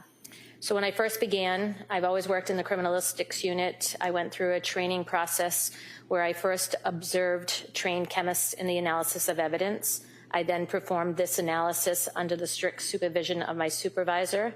At the completion of each area that I was testing in, I took written and oral competency exams. So there's several areas in blood, semen, saliva that we take tests on to prove our proficiency. And have you passed all of these competency tests? I have. And have you passed all of your proficiency tests? I have. Does your casework go through any type of review process? It does. It goes through a technical review as well as an administrative review. And have you had any specialized training in the field of forensics? I have. And what type of training? So I first had training in the lab, and then I have had external training that has included bloodstain pattern analysis training, crime scene reconstruction training, and a microscope class. And are you affiliated with any professional organizations? I am. I'm a member of the IABPA, which is the International Association of Bloodstain Pattern Analysts. And you've testified in court many times in the Commonwealth, correct? I have. Going back to what you talked about bloodstain pattern analysis, can you describe the training you've had in that field in particular? So it first began with taking a 40-hour course in the basics of bloodstain pattern analysis. That was used in my original training at the laboratory. It consisted of a 40-hour course where we do experimentations, look at bloodstains, and prepare reports, as well as taking an exam at the end. So that was my original course that I took. I've since taken 7 other additional courses that include another basic bloodstain class. I've taken advanced bloodstain pattern classes. I've taken fluid dynamics of bloodstains, and I've also taken bloodstain classes on fabrics. Now, do you undergo any continuing education after all of that training on bloodstain pattern analysis? I do. Can you describe that?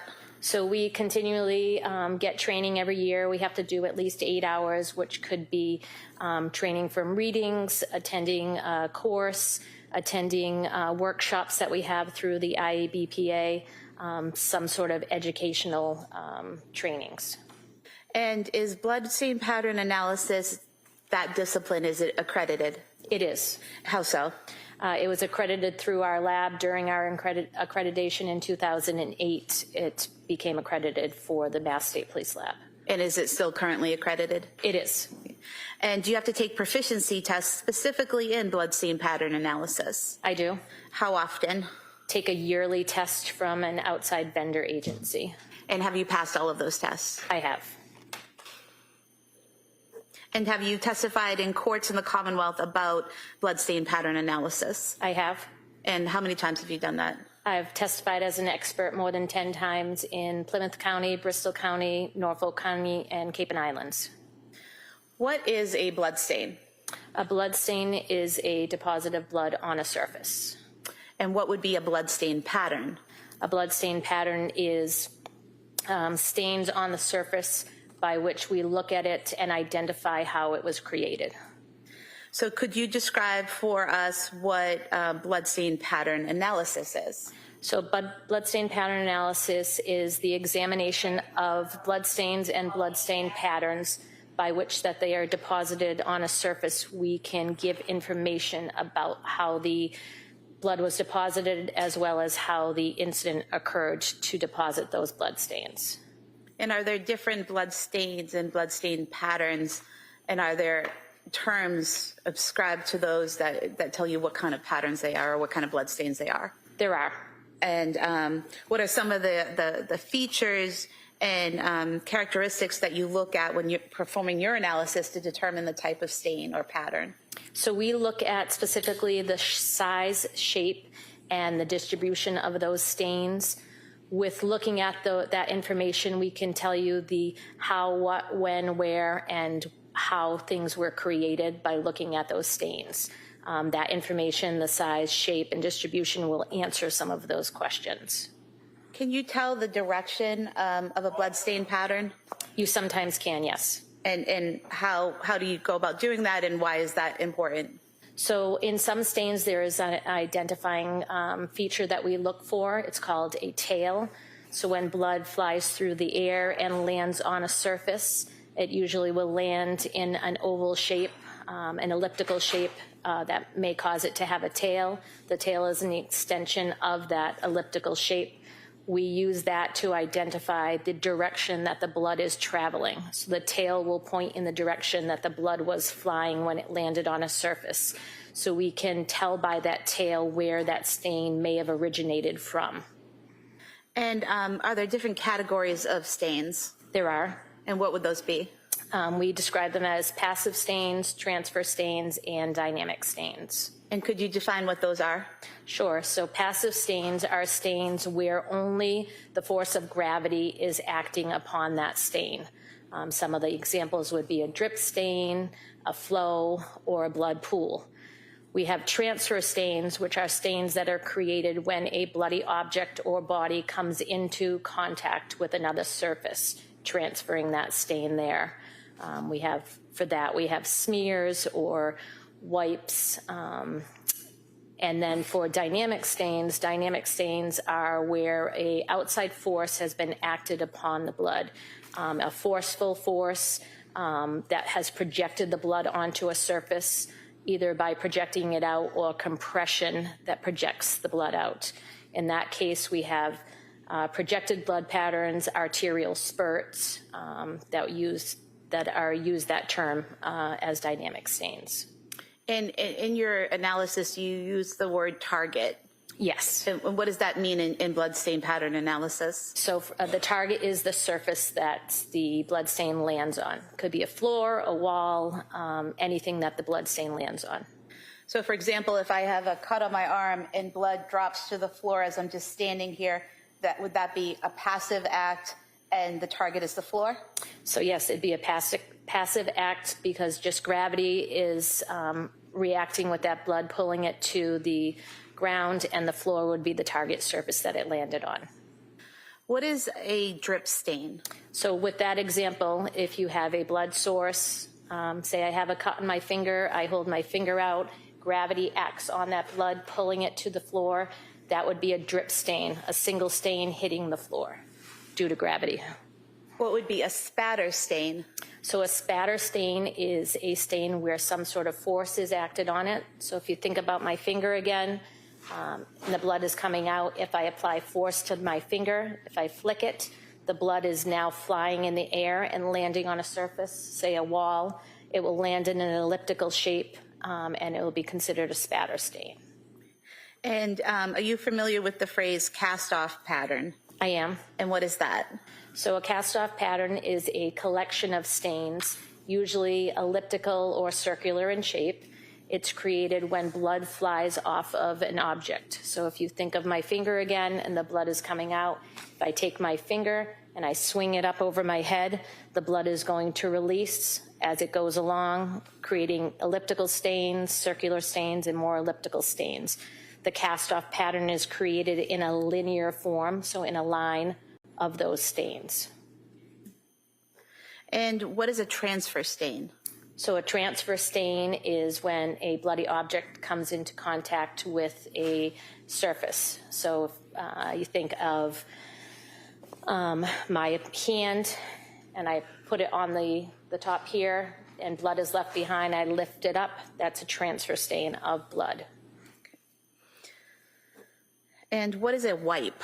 So if you think of my hand, it's a transfer stain, a wipe is. You think of my hand and there's a blood pool on the surface and I run my hand through that blood pool, I'm wiping that blood, causing a wipe stain. The original stain, which is a blood pool, would now be called an altered stain because there is movement through that stain when I drag my hand through it.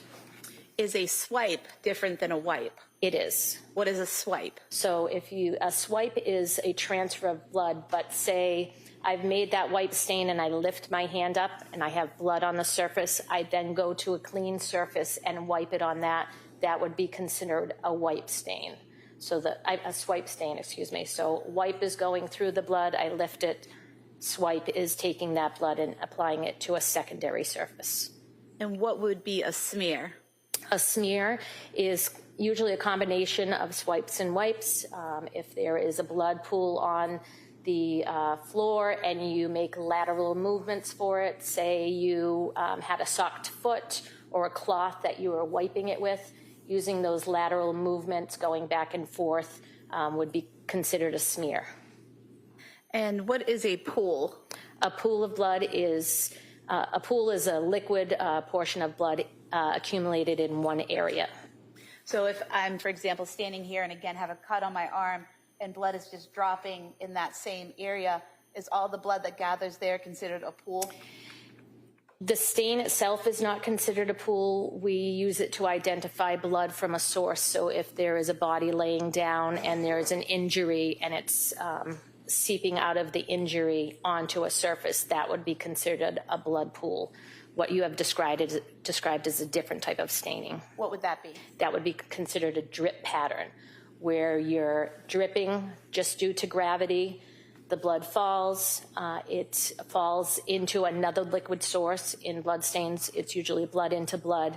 When that drip is hitting and they're hitting each other, it's causing an accumulation on the floor, and the stains that are formed, the accumulation of blood as well as smaller stains would form the drip pattern.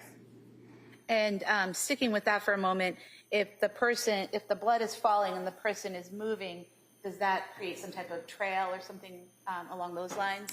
It does. So we would identify that as single drip stains, and then if it's in a line with some movement, that would be considered a drip trail of the drip stains. And what is a saturation stain? So a saturation stain is similar to a blood pool, but the surface that is on is an absorbent surface. So it's a portion of liquid blood on, say, a mattress or a carpet that seeps into that absorbent material. And what about a satellite stain? So a satellite stain is a secondary stain. So if you think about my drip stain, as it's dripping from my finger, as it hits the ground or the surface, it can break apart. Though when it breaks apart, those little stains are called satellite stains. They come from the original parent stain. And what about the term flow? Flow is a term that we used when there's an accumulation of blood on a surface and there's enough that gravity can take hold of it and pull it down. So if you think of water dripping down a surface, or if there's a large accumulation of blood, it'll create like a stream going down to where gravity is. And are there some blood stains where no determination can be made? Yes. And how so? So we have some blood stains that just don't give us enough information by their size, shape, or distribution. So sometimes we can just generally call them red-brown stains. When we do our examination, depending on what we're examining and how we're examining it, say it's a blurry photo, we may just call it a red-brown stain because we cannot identify anything from the features because the photo is bad.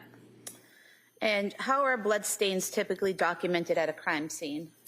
So there's a trained forensic scientist that is at every scene as a sketch.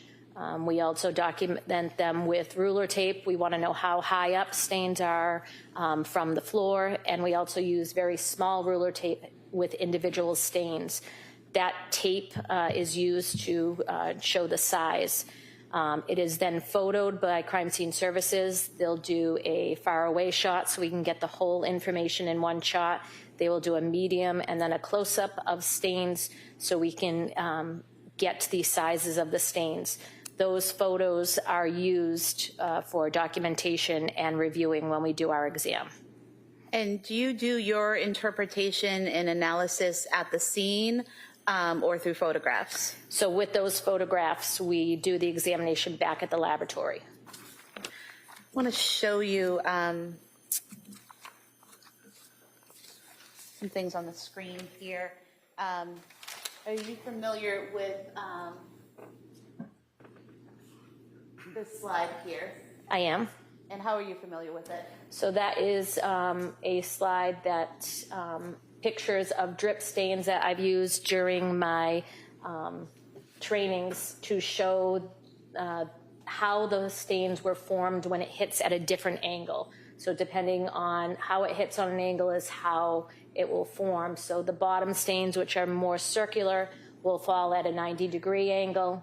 And as you get to more of elliptical shaped, they fall at different higher angles when they hit the target surface. With these that are shown here, labeled drip stains, these are all drip stains. It's just how they fall at different angles. Correct. Mark this as the next exhibit. Any objection? All right, that may be admitted. 187. And showing you this next slide. Are you familiar with this slide? I am. And how are you familiar with that? So this is pictures of spatter stains. So this is blood that is in flight. Some force acted on the blood to cause it to fly. And you can see the elliptical shapes that it has created. And when you say elliptical, you're talking about kind of the oval shape. I'm talking about the oval shape, and as also how I described the tail. Some of them are evident on the bottom side of those elliptical shapes, showing the direction when they hit the target they were moving. So where the tail, so looking at this slide here, this small middle photo at the top, where the tail seems to be at the bottom. What does that tell you about the direction of that stain? So if I may refer to the one on the right, it's a little bit more descriptive. So the one on the right, may I stand? Yes, please. If you look at these stains, they are elliptical in shape, and they all have an extension, which we call the tail. So they're hitting the wall, and the tail is pointing in the direction that it is moving. So we have the elliptical shape and then the extension.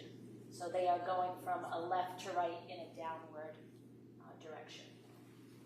I could have this marked as the next exhibit. All right, that may be admitted. 188. Thank you.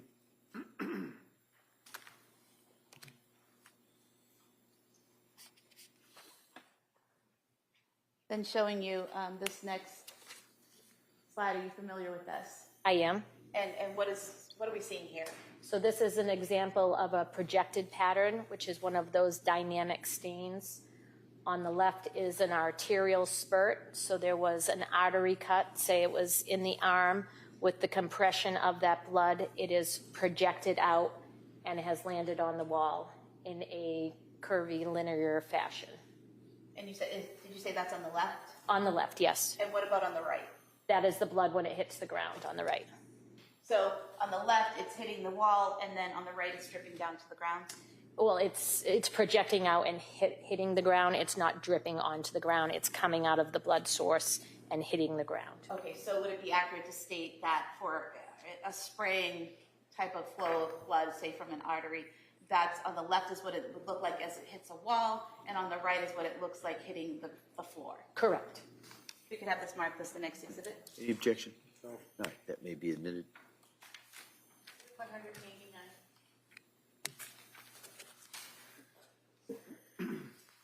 Now, were you asked to do blood stain pattern analysis on this case? I was. Okay. And what did you use in terms of materials to conduct that analysis? I used photographs that were supplied from crime scene services. I utilized reports that were written by Maureen Hartnett, the chemist. And were there stains that were labeled by letter?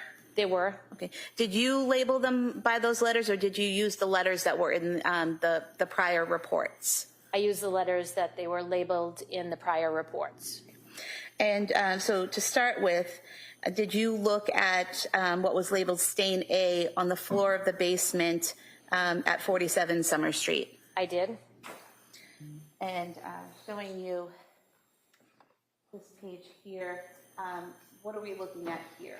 So this is a page of my notes when I was doing my exam. So it has a picture of the stains themselves and then all of the identifying factors written in my handwriting when I was doing my examination.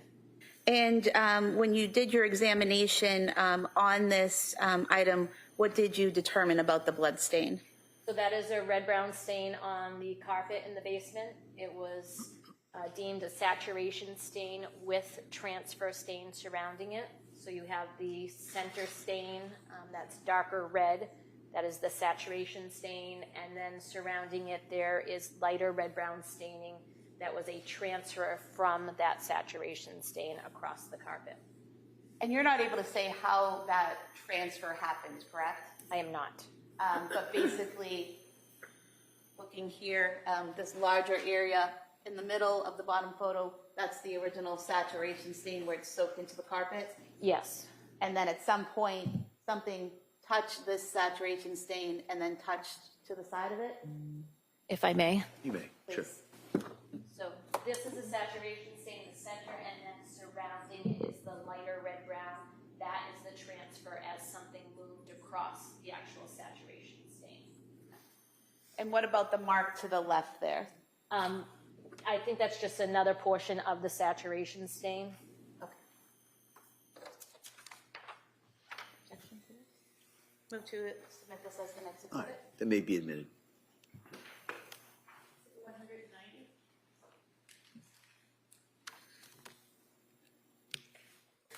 Did you also look at some blood stains on the floor of the master bedroom? I did. And specifically referring to stain B, showing you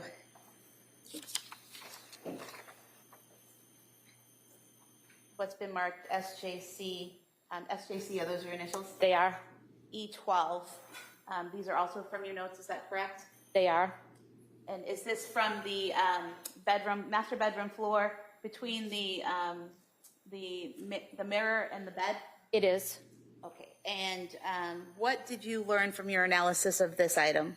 So from my analysis in looking at the stains, there's a couple of different things going on here. So they're the round circular stains, which are on the outside, are drip stains. So that is blood coming from a bloodletting event and going to the ground just due to gravity.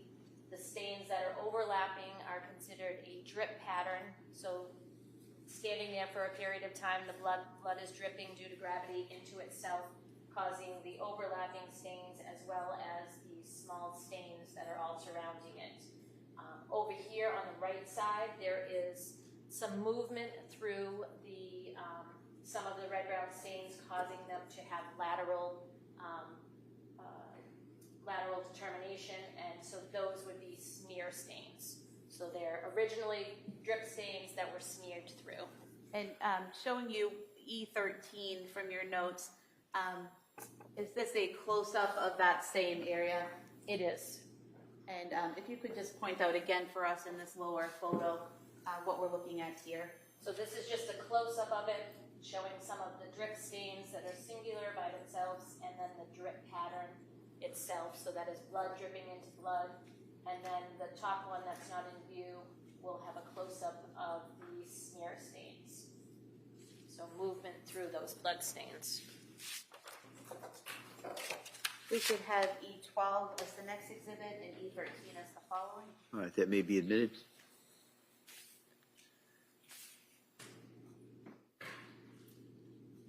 Exhibits 191 and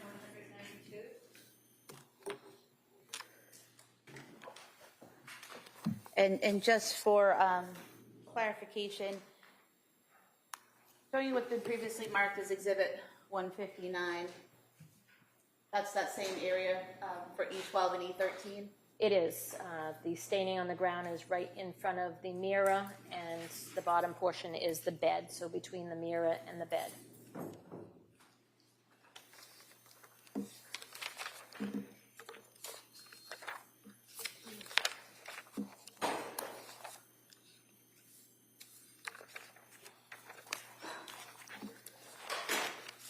Now showing you what's been marked previously as Exhibit 161. Is that the mirror we were just discussing?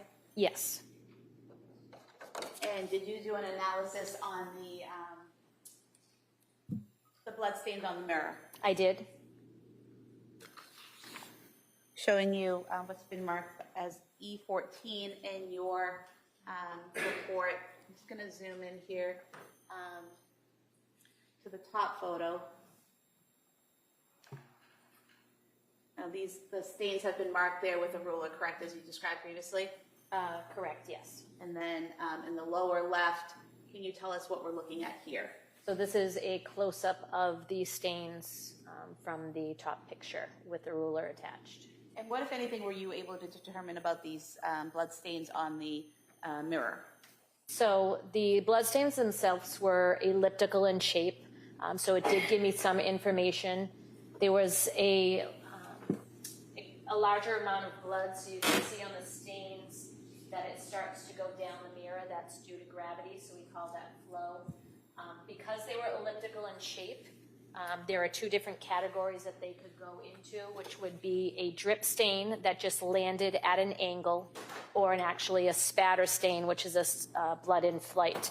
Because I couldn't tell the difference, but I did limit it down to either a drip stain that fell at an angle or a spatter stain that was forced onto that mirror. So I couldn't come to a definite conclusion, so I brought it down to either a drip stain or a spatter stain. So would it be accurate to say it could either be from someone being near the mirror bleeding and blood dropping on it, or someone with blood, or an instrument or something with blood on it moving and spattering the blood on it? Correct, either of those motions. We could have E14 as the next exhibit. All right, that may be admitted. 193.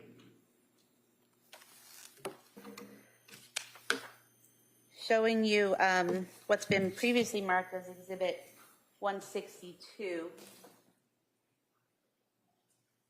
This is the bedroom windowsill. Correct. And showing you a close-up at 163. Did you examine this blood stain? I did, identified as stain D. And what did you determine based on your training experience about this blood stain? This blood stain didn't give us too much information. It was irregular in shape, so I couldn't tell exactly what it came from, but I did classify it as a transfer stain.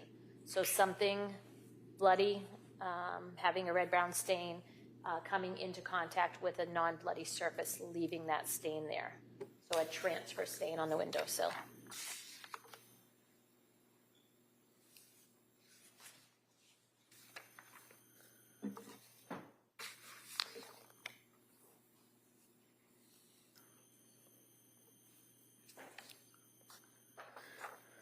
Did you also examine the nightstand in that same bedroom? I did. Showing you what's been marked Exhibit 164. Is this the area that you examined? I examined the whole area, so a picture that shows the whole knife and then the area surrounding it.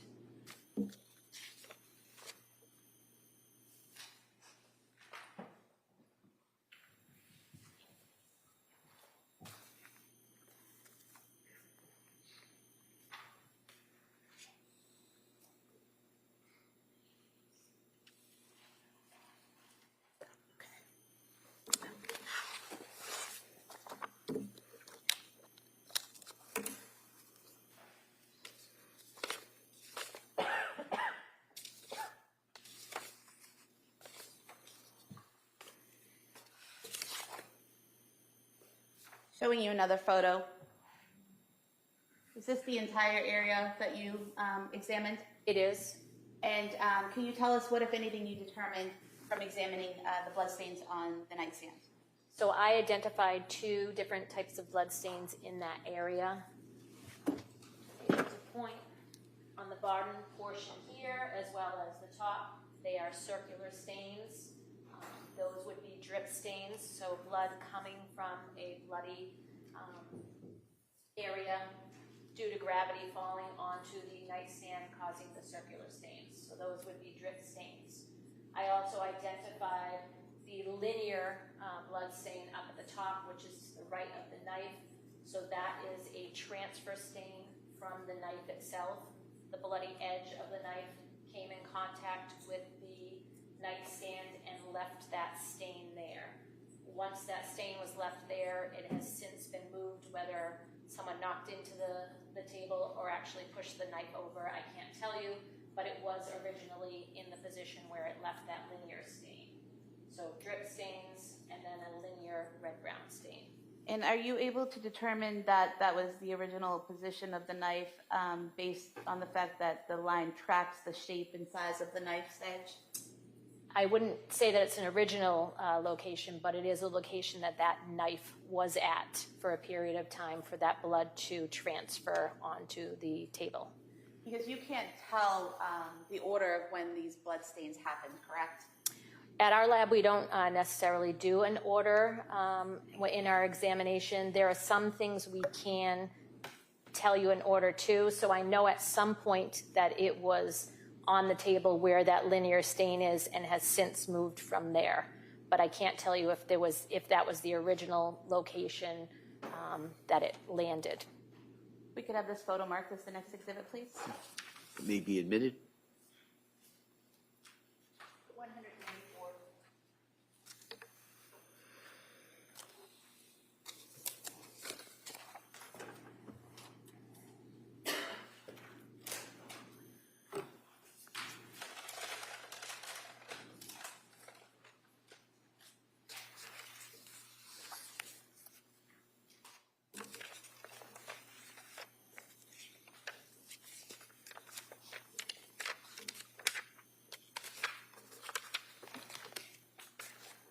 Showing you what's been marked SGC E17 from your notes. Can you tell us what we're looking at here? So that was stain F, which is a red-brown stain in the snow below the windows of the bedroom. And what, if anything, were you able to, what are you able to tell us about this stain based on your training and experience? There's not much information that I can tell you from that stain. It's a diluted red-brown stain. It's irregular in shape, so I just classified it as a red-brown stain. So that's an example of what you had told us previously in your testimony, that sometimes you just don't know? Correct. The pictures were sufficient to see areas of the stain. There's just not a lot of information in the stain itself to determine what it is. We could have E17 marked as the next exhibit. Sure. That may be admitted.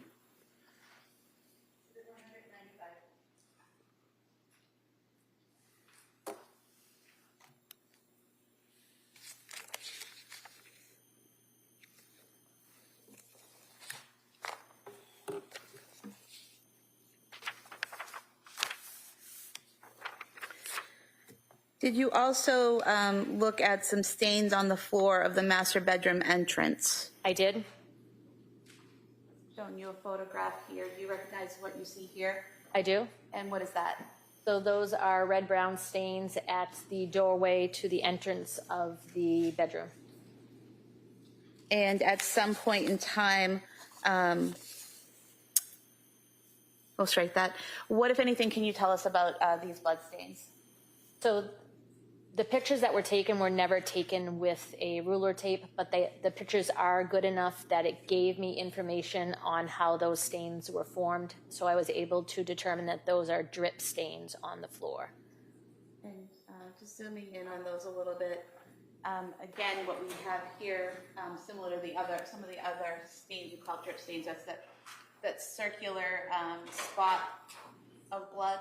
Yes, circular stain where gravity took a hold of some sort of blood and brought it to the floor, causing those circular stains. And as you described earlier, is that consistent with the blood falling at a 90-degree angle? Correct. So straight down? Correct. If we could have this photo marked as the next exhibit. That may be admitted.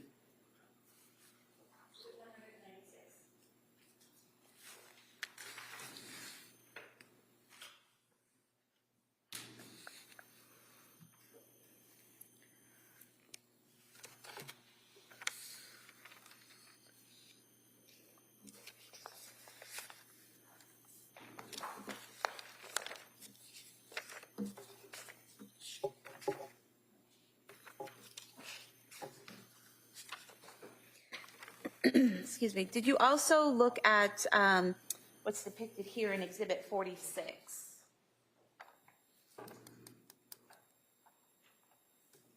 I did. And looking at what you've marked in your notes as E21, are these 3 photos of that same area? They are. Okay. What can you tell us about what you observed when you looked at these blood stains? So these stains were further up on the side of the bed from the area that was between the bed and the mirror. Similar to the stains that were between the bed and the mirror are stains up here which are circular in nature. So they are drip stains, and then an area where the drip stains fell into each other, causing another drip pattern. So this is a drip pattern with singular drip stains in an area between the bed. And showing you another photograph, does this depict that same area but also going over towards to the right of the nightstand? It does. So this is the area on the left side of the bed. Down below it is the area that was between the bed and the mirror, and the window is up over here. So you can see the singular drip stains, you can see the drip pattern where blood is dripping into blood, and then all of the smaller stains are the satellite stains that occur when the blood is hitting and causing it to fly. Are you able to look at the stains here and the drip pattern and tell whether there was any movement or in what direction the movement was? We can't tell what type of movement there was because they are circular stains. The only thing we can say about this is for a drip pattern to be formed, there has to be a stationary blood source. So you have to, say it was your finger, you would have to stand there for a while and allow the blood to drip out into each other, causing that drip pattern. So we know, or I've deemed that there was a period of time that the blood source was in a stationary position, causing that drip pattern. And the amount of time that it would take for that amount of blood to pool, would that be dependent on the wound and how it was bleeding at the time? Correct. And you can't tell that from the photograph, correct? I cannot. We could have this photograph marked as the next exhibit. That may be admitted. 197.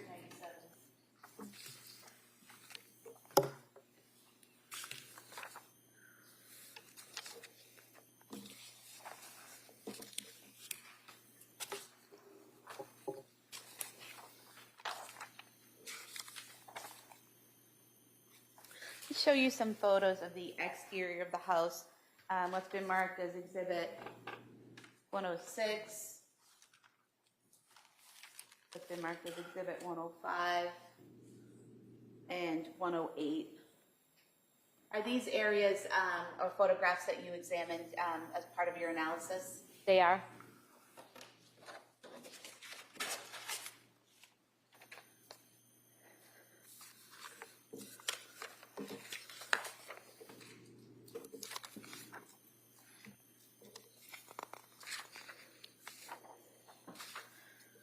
Showing you what you've marked E19 from your notes.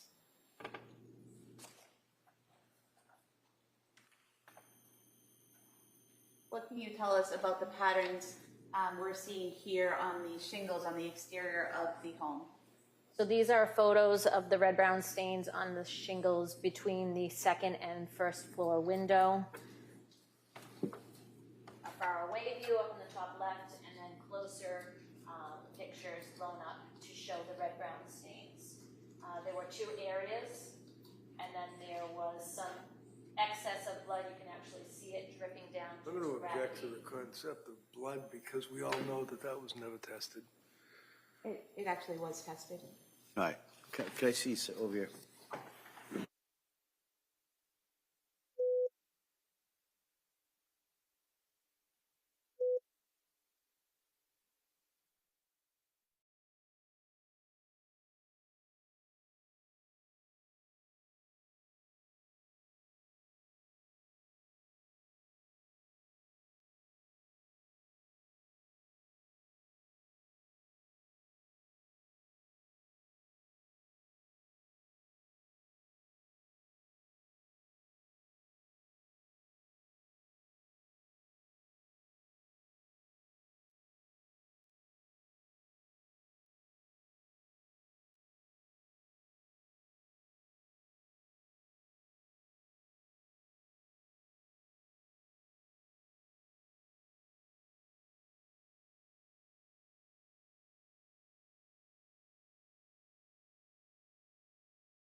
All right, Tree Sprague. Thank you. And so we, in the upper left-hand corner here, we have the upper window and the lower window, correct? Correct. All right, and I'm going to zoom in here on this upper right-hand photo. What are we seeing here? So those are areas of red-brown staining on the shingles between the second floor window and the first floor window. And what, if anything, can you tell us about this red-brown staining on the shingles underneath that open window, based on your training experience? So those two areas, which were to the left and the right below the window, were identified as transfer stains. So a bloody object coming in contact with a surface, leaving the blood stain there. So that would have to be an actual, something with blood on it touching that shingle, those shingles. Correct. And showing you below that, the small photo to the right, what is depicted there? So this is an area of the transfer stain where there was an accumulation of blood that was coming off as a droplet off the bottom of the shingle. And showing you E20 from your notes, perhaps a little bit clearer here. The top right photo, is that same area of red-brown staining that you saw under in the photos underneath the open window? It is. So the one On get up and yeah. point it out with the court permission? Sure. So the window is up above. So to the right, looking at the window, is an area of the red-brown staining. To the left is the other area of red-brown staining. That left one had the accumulation of blood that was a droplet coming off the shingle. And the two photos at the bottom there? Those were a blow-up of the right-hand side red-brown stain. As you can see my arrows, they're pointing to the picture above, showing a close-up of the stains. We could mark E19 as the next exhibit and then E20. All right. Any objection? No. All right, that may be admitted. Or they may be admitted.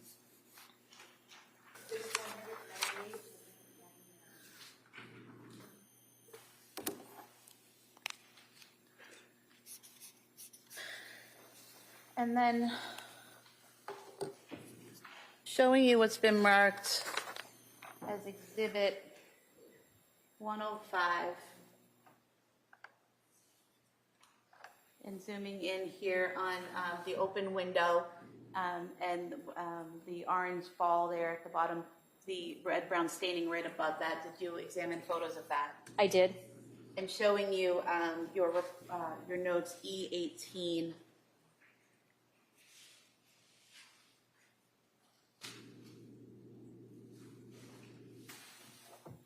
Is that a close-up of that red-brown staining on the open windowsill? It is. And what, if anything, can you tell us, based on your training experience, about this area?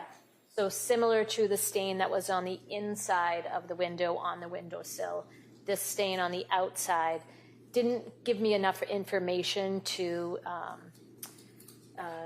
say the size or shape. So the only thing I could come to the conclusion was that it was a transfer stain. So some sort of bloody object coming in contact with a surface causing the transfer of that blood. And are you able to tell the direction of that blood or how it was applied or anything like that? There's not enough information in that stain to give that conclusion. So basically all you can tell us is that something with blood on it touched that windowsill and left blood, something with a red-brown stain on it touched that windowsill and left a red-brown stain? Correct. We could have E18 marked as the next exhibit. All right, that may be admitted.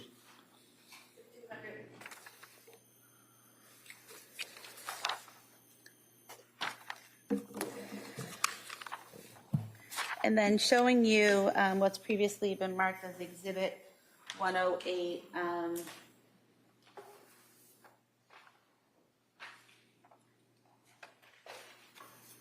The top of the first floor windowsill.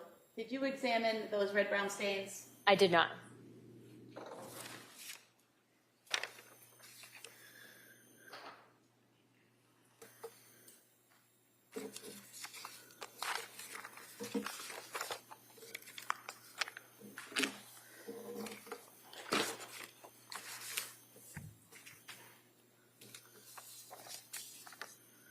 I have no further questions. All right.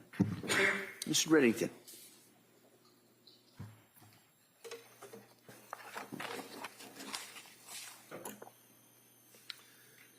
Good afternoon. Good afternoon, sir. Just a couple of questions. You are, is it correct, you're a trained scientist? Is that what you're referred to? Or? I'm classified as a forensic scientist at the supervisory level. Okay. And Maureen Hartnett would be classified as what? She's a forensic scientist as well. The step below me, forensic scientist 2. Okay. And is she the one that does testing on objects or items or substances to see if there are particular, for example, blood? She does do that. She is also trained in documentation of blood stains. So generally, that's why we do a lot of our examination through photos. So a forensic scientist too could be at the scene, do all of the documentation, make sure the photos are taken, and then those are examined back at the laboratory by in our case in Massachusetts, it's all supervisors in the crime scene response unit that do blood stain pattern analysis. We are also all trained in the identification of those biological fluids, doing a screening test as well as a confirmatory test for blood. I don't want to be referred to as grumpy, but I'm just going to ask if you can just kind of keep your answers down a little bit to like maybe a yes and a sentence after that. Okay. Okay. So when you go to a crime scene, you're usually with a team. In other words, like Maureen Hartnett might be there, right? Correct. And other state troopers might be there searching the area, right? Correct. And one of the things that you are doing is relying, if you will, on your associates or other people that are working that particular crime scene to do appropriate and adequate testing of substances, right? Correct. So, for example, and again, when you're investigating on a murder case and you're dealing with substances that are deposited, for example, in that bedroom, the master bedroom, it's not appropriate, if you will, to speculate that something is blood, and that's why it's referred to as a red-brown stain, right? Correct. We use... But your experience is such that you have a wealth of knowledge as to the ability to draw an inference as to what it might be, right? We're not able to look at a red-brown stain and call it blood. We call it by adjectives, so it would be deemed as a red-brown stain. We have to wait until we do a confirmatory test to say whether we call it human blood or not. So when you say a confirmatory test, you're referring to the fact that you have a screening test that you can do that initially would determine if it's possibly blood, right? Correct. Then it goes to the next phase, which would be a confirmatory test, which Ms. Hartnett would do, right? Correct. And then you go to the determination as to whether it's animal or human. It might be a primate blood, but it could be a human blood, and then you determine that it's human blood, right? The next step after Maureen is actual DNA, so it will tell you whether it's human or not human and whose blood it actually is. Okay. So we know that there was a transfer stain from the inside of the house, if you will, onto that ledge on the right-hand side of the window, right? I believe it was on the left-hand side. Okay, so as you're looking out the window, it's your understanding that the smudge, if you will, that was on that window was on the left-hand side? I believe so.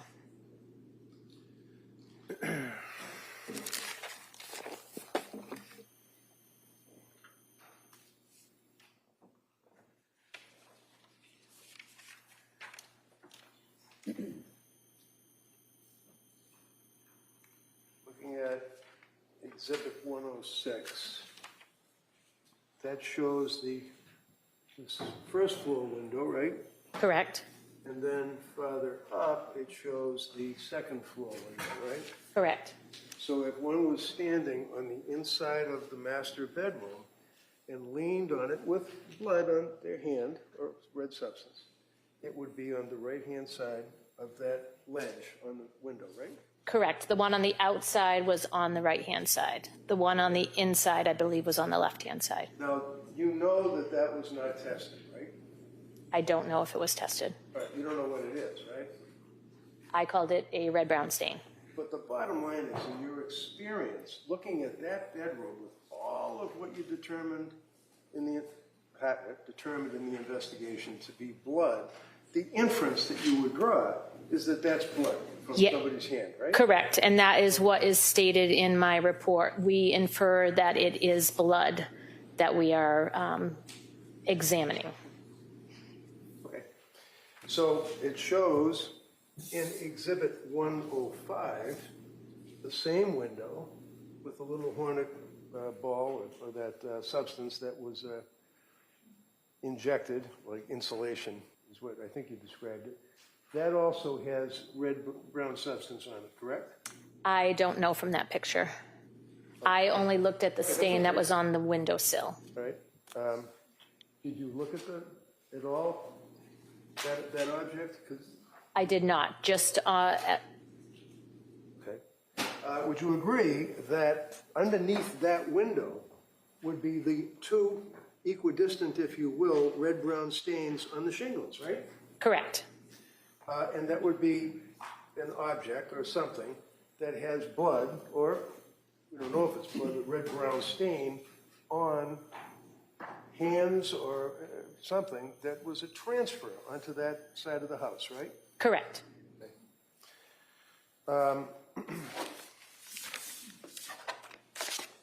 Other areas of the bedroom, for example, counsel showed you the door coming into the bedroom, and there were two drop marks of the red-brown stains.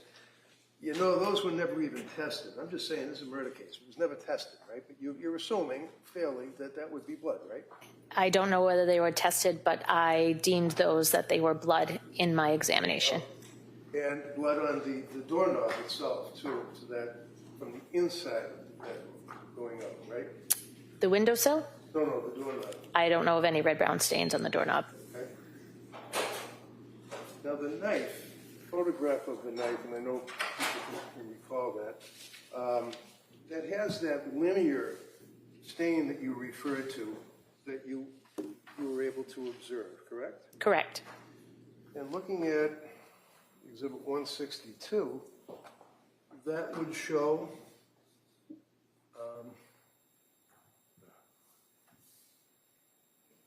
the left side that you were referring to as to the red marks or the blood, if you will, on the window, right? Correct. That was the left side interior of the window that I examined. I stand corrected when I say, you know, I was talking about the other side, but it's in both. It's on the right hand and the other side, right? Correct. So that would be, again, drawing an inference, would be somewhat conceivable with a person with blood on their hands leaning on the window. This portion of the hand out here, this portion of the hand on the inside, leaving the transfer, right?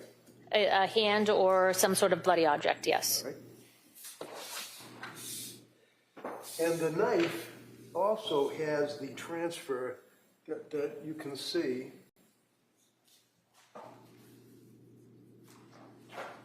Now, is that coagulated blood, you know?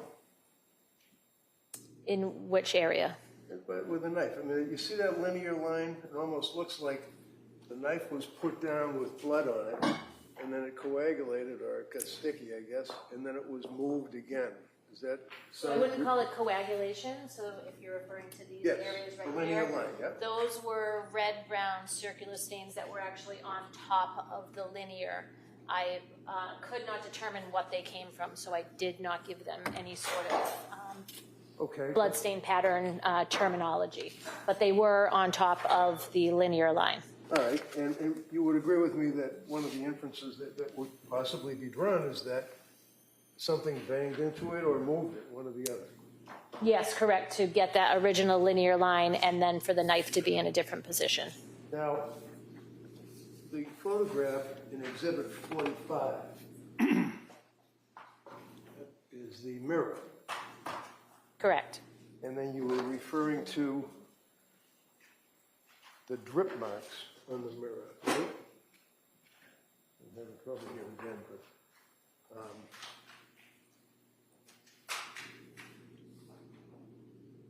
there we go. So I referred to them either as drip stains or spatter stains because I was not able. That would be consistent with some type of a violent movement, would it not? I mean, if the person's cutting their throat, for example, and then cast off onto the mirror, or leaning, I guess you said, at an angle. So it would be either due to gravity or due to blood in flight. So a force applied, sending that blood to land on there, or drip due to gravity. And blood in flight, the inference would be that it's cast off, if you will, from the knife, going in a particular direction towards the mirror, right? It would be a spatter stain coming off of any sort of blood source, whether it be the tip of a knife, a cut on the hand, something in flight.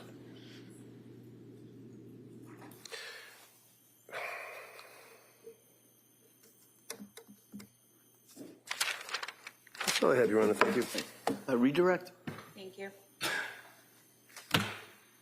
So you were asked about the documentation and collection of samples of red-brown stains at a scene, and that there is an initial test done at the scene, typically to determine if it might be blood, correct? Correct. And what kind of test is that? We do a screening test called the Kastle-Meyer test. So it identifies possible blood. It does not identify whether it's human or animal, though. And when that test is positive, but you have a limited sample, you sometimes skip the confirmatory step and send it right to DNA for testing. Correct. If it's a limited sample, so a smaller stain, like something like a spatter stain, we may not do the in-between step, which is our confirmatory test, because we don't want to use up any portion that we've collected. So we would go right to DNA for that testing if it's a smaller sample. And then the DNA testing can tell you if that red-brown stain is from a human and potentially which human it's from. Yeah, we identify who it is from. We don't identify as human because we only do a human DNA test. And defense counsel asked you about the red-brown stains on the windowsill, the one on the exterior and the interior, and asked if it could be from someone leaning out the window, correct? Correct. Could it also be from someone hanging out the window holding on to in those spots? Correct. Nothing further? Wouldn't there be drops? And, you know, if somebody was bleeding significantly from cuts on their wrist to the extent that one of the marks on the shingle you said had a drip on it, right?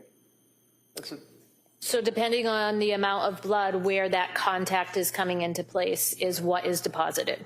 So if somebody was going to climb out the window and hang on the ledge and then do a Spider-Man and go down the side of the shingles, they would leave a smear going all the way down on the shingles, wouldn't they? If they came in contact the entire way down, yes, there would be a transfer all the way down. Any further? No. All right, thank you, ma'am. You may step down. Thank you. And counsel, could I just talk to you? Second, sidebar.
Jury, rather than start another witness and break it up, I'm going to excuse you till tomorrow, all right?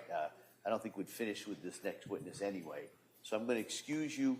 Now, tomorrow's schedule, we are not going to be sitting in the afternoon, all right? I can tell you that. So I'm going to ask you to be here at 9 o'clock. Remember, I'm going to ask you those same questions. Same instructions. Don't talk about this. Don't do any research. Don't watch anything. Don't listen to anything about this. I appreciate all the work you've done so far. I appreciate all your time. And so I'm going to ask you to follow those and continue to follow those instructions. And I'll see you tomorrow morning, and we'll get right back to the case. Okay? Court, all rise. Good. Please close the notebooks. Place them on the chairs.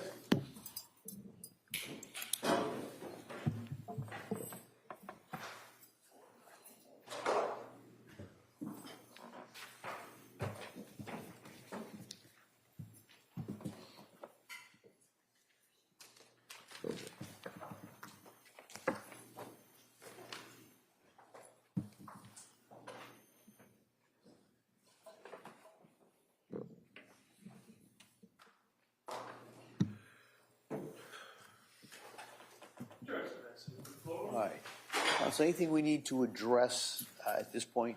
No, Your Honor. All right, so like I said, the schedule tomorrow will start at 9 o'clock. We'll go until 1 o'clock, and then we will not sit tomorrow afternoon. So with that, everybody has a nice evening. We'll see everybody tomorrow. Thank you. What stands at recess?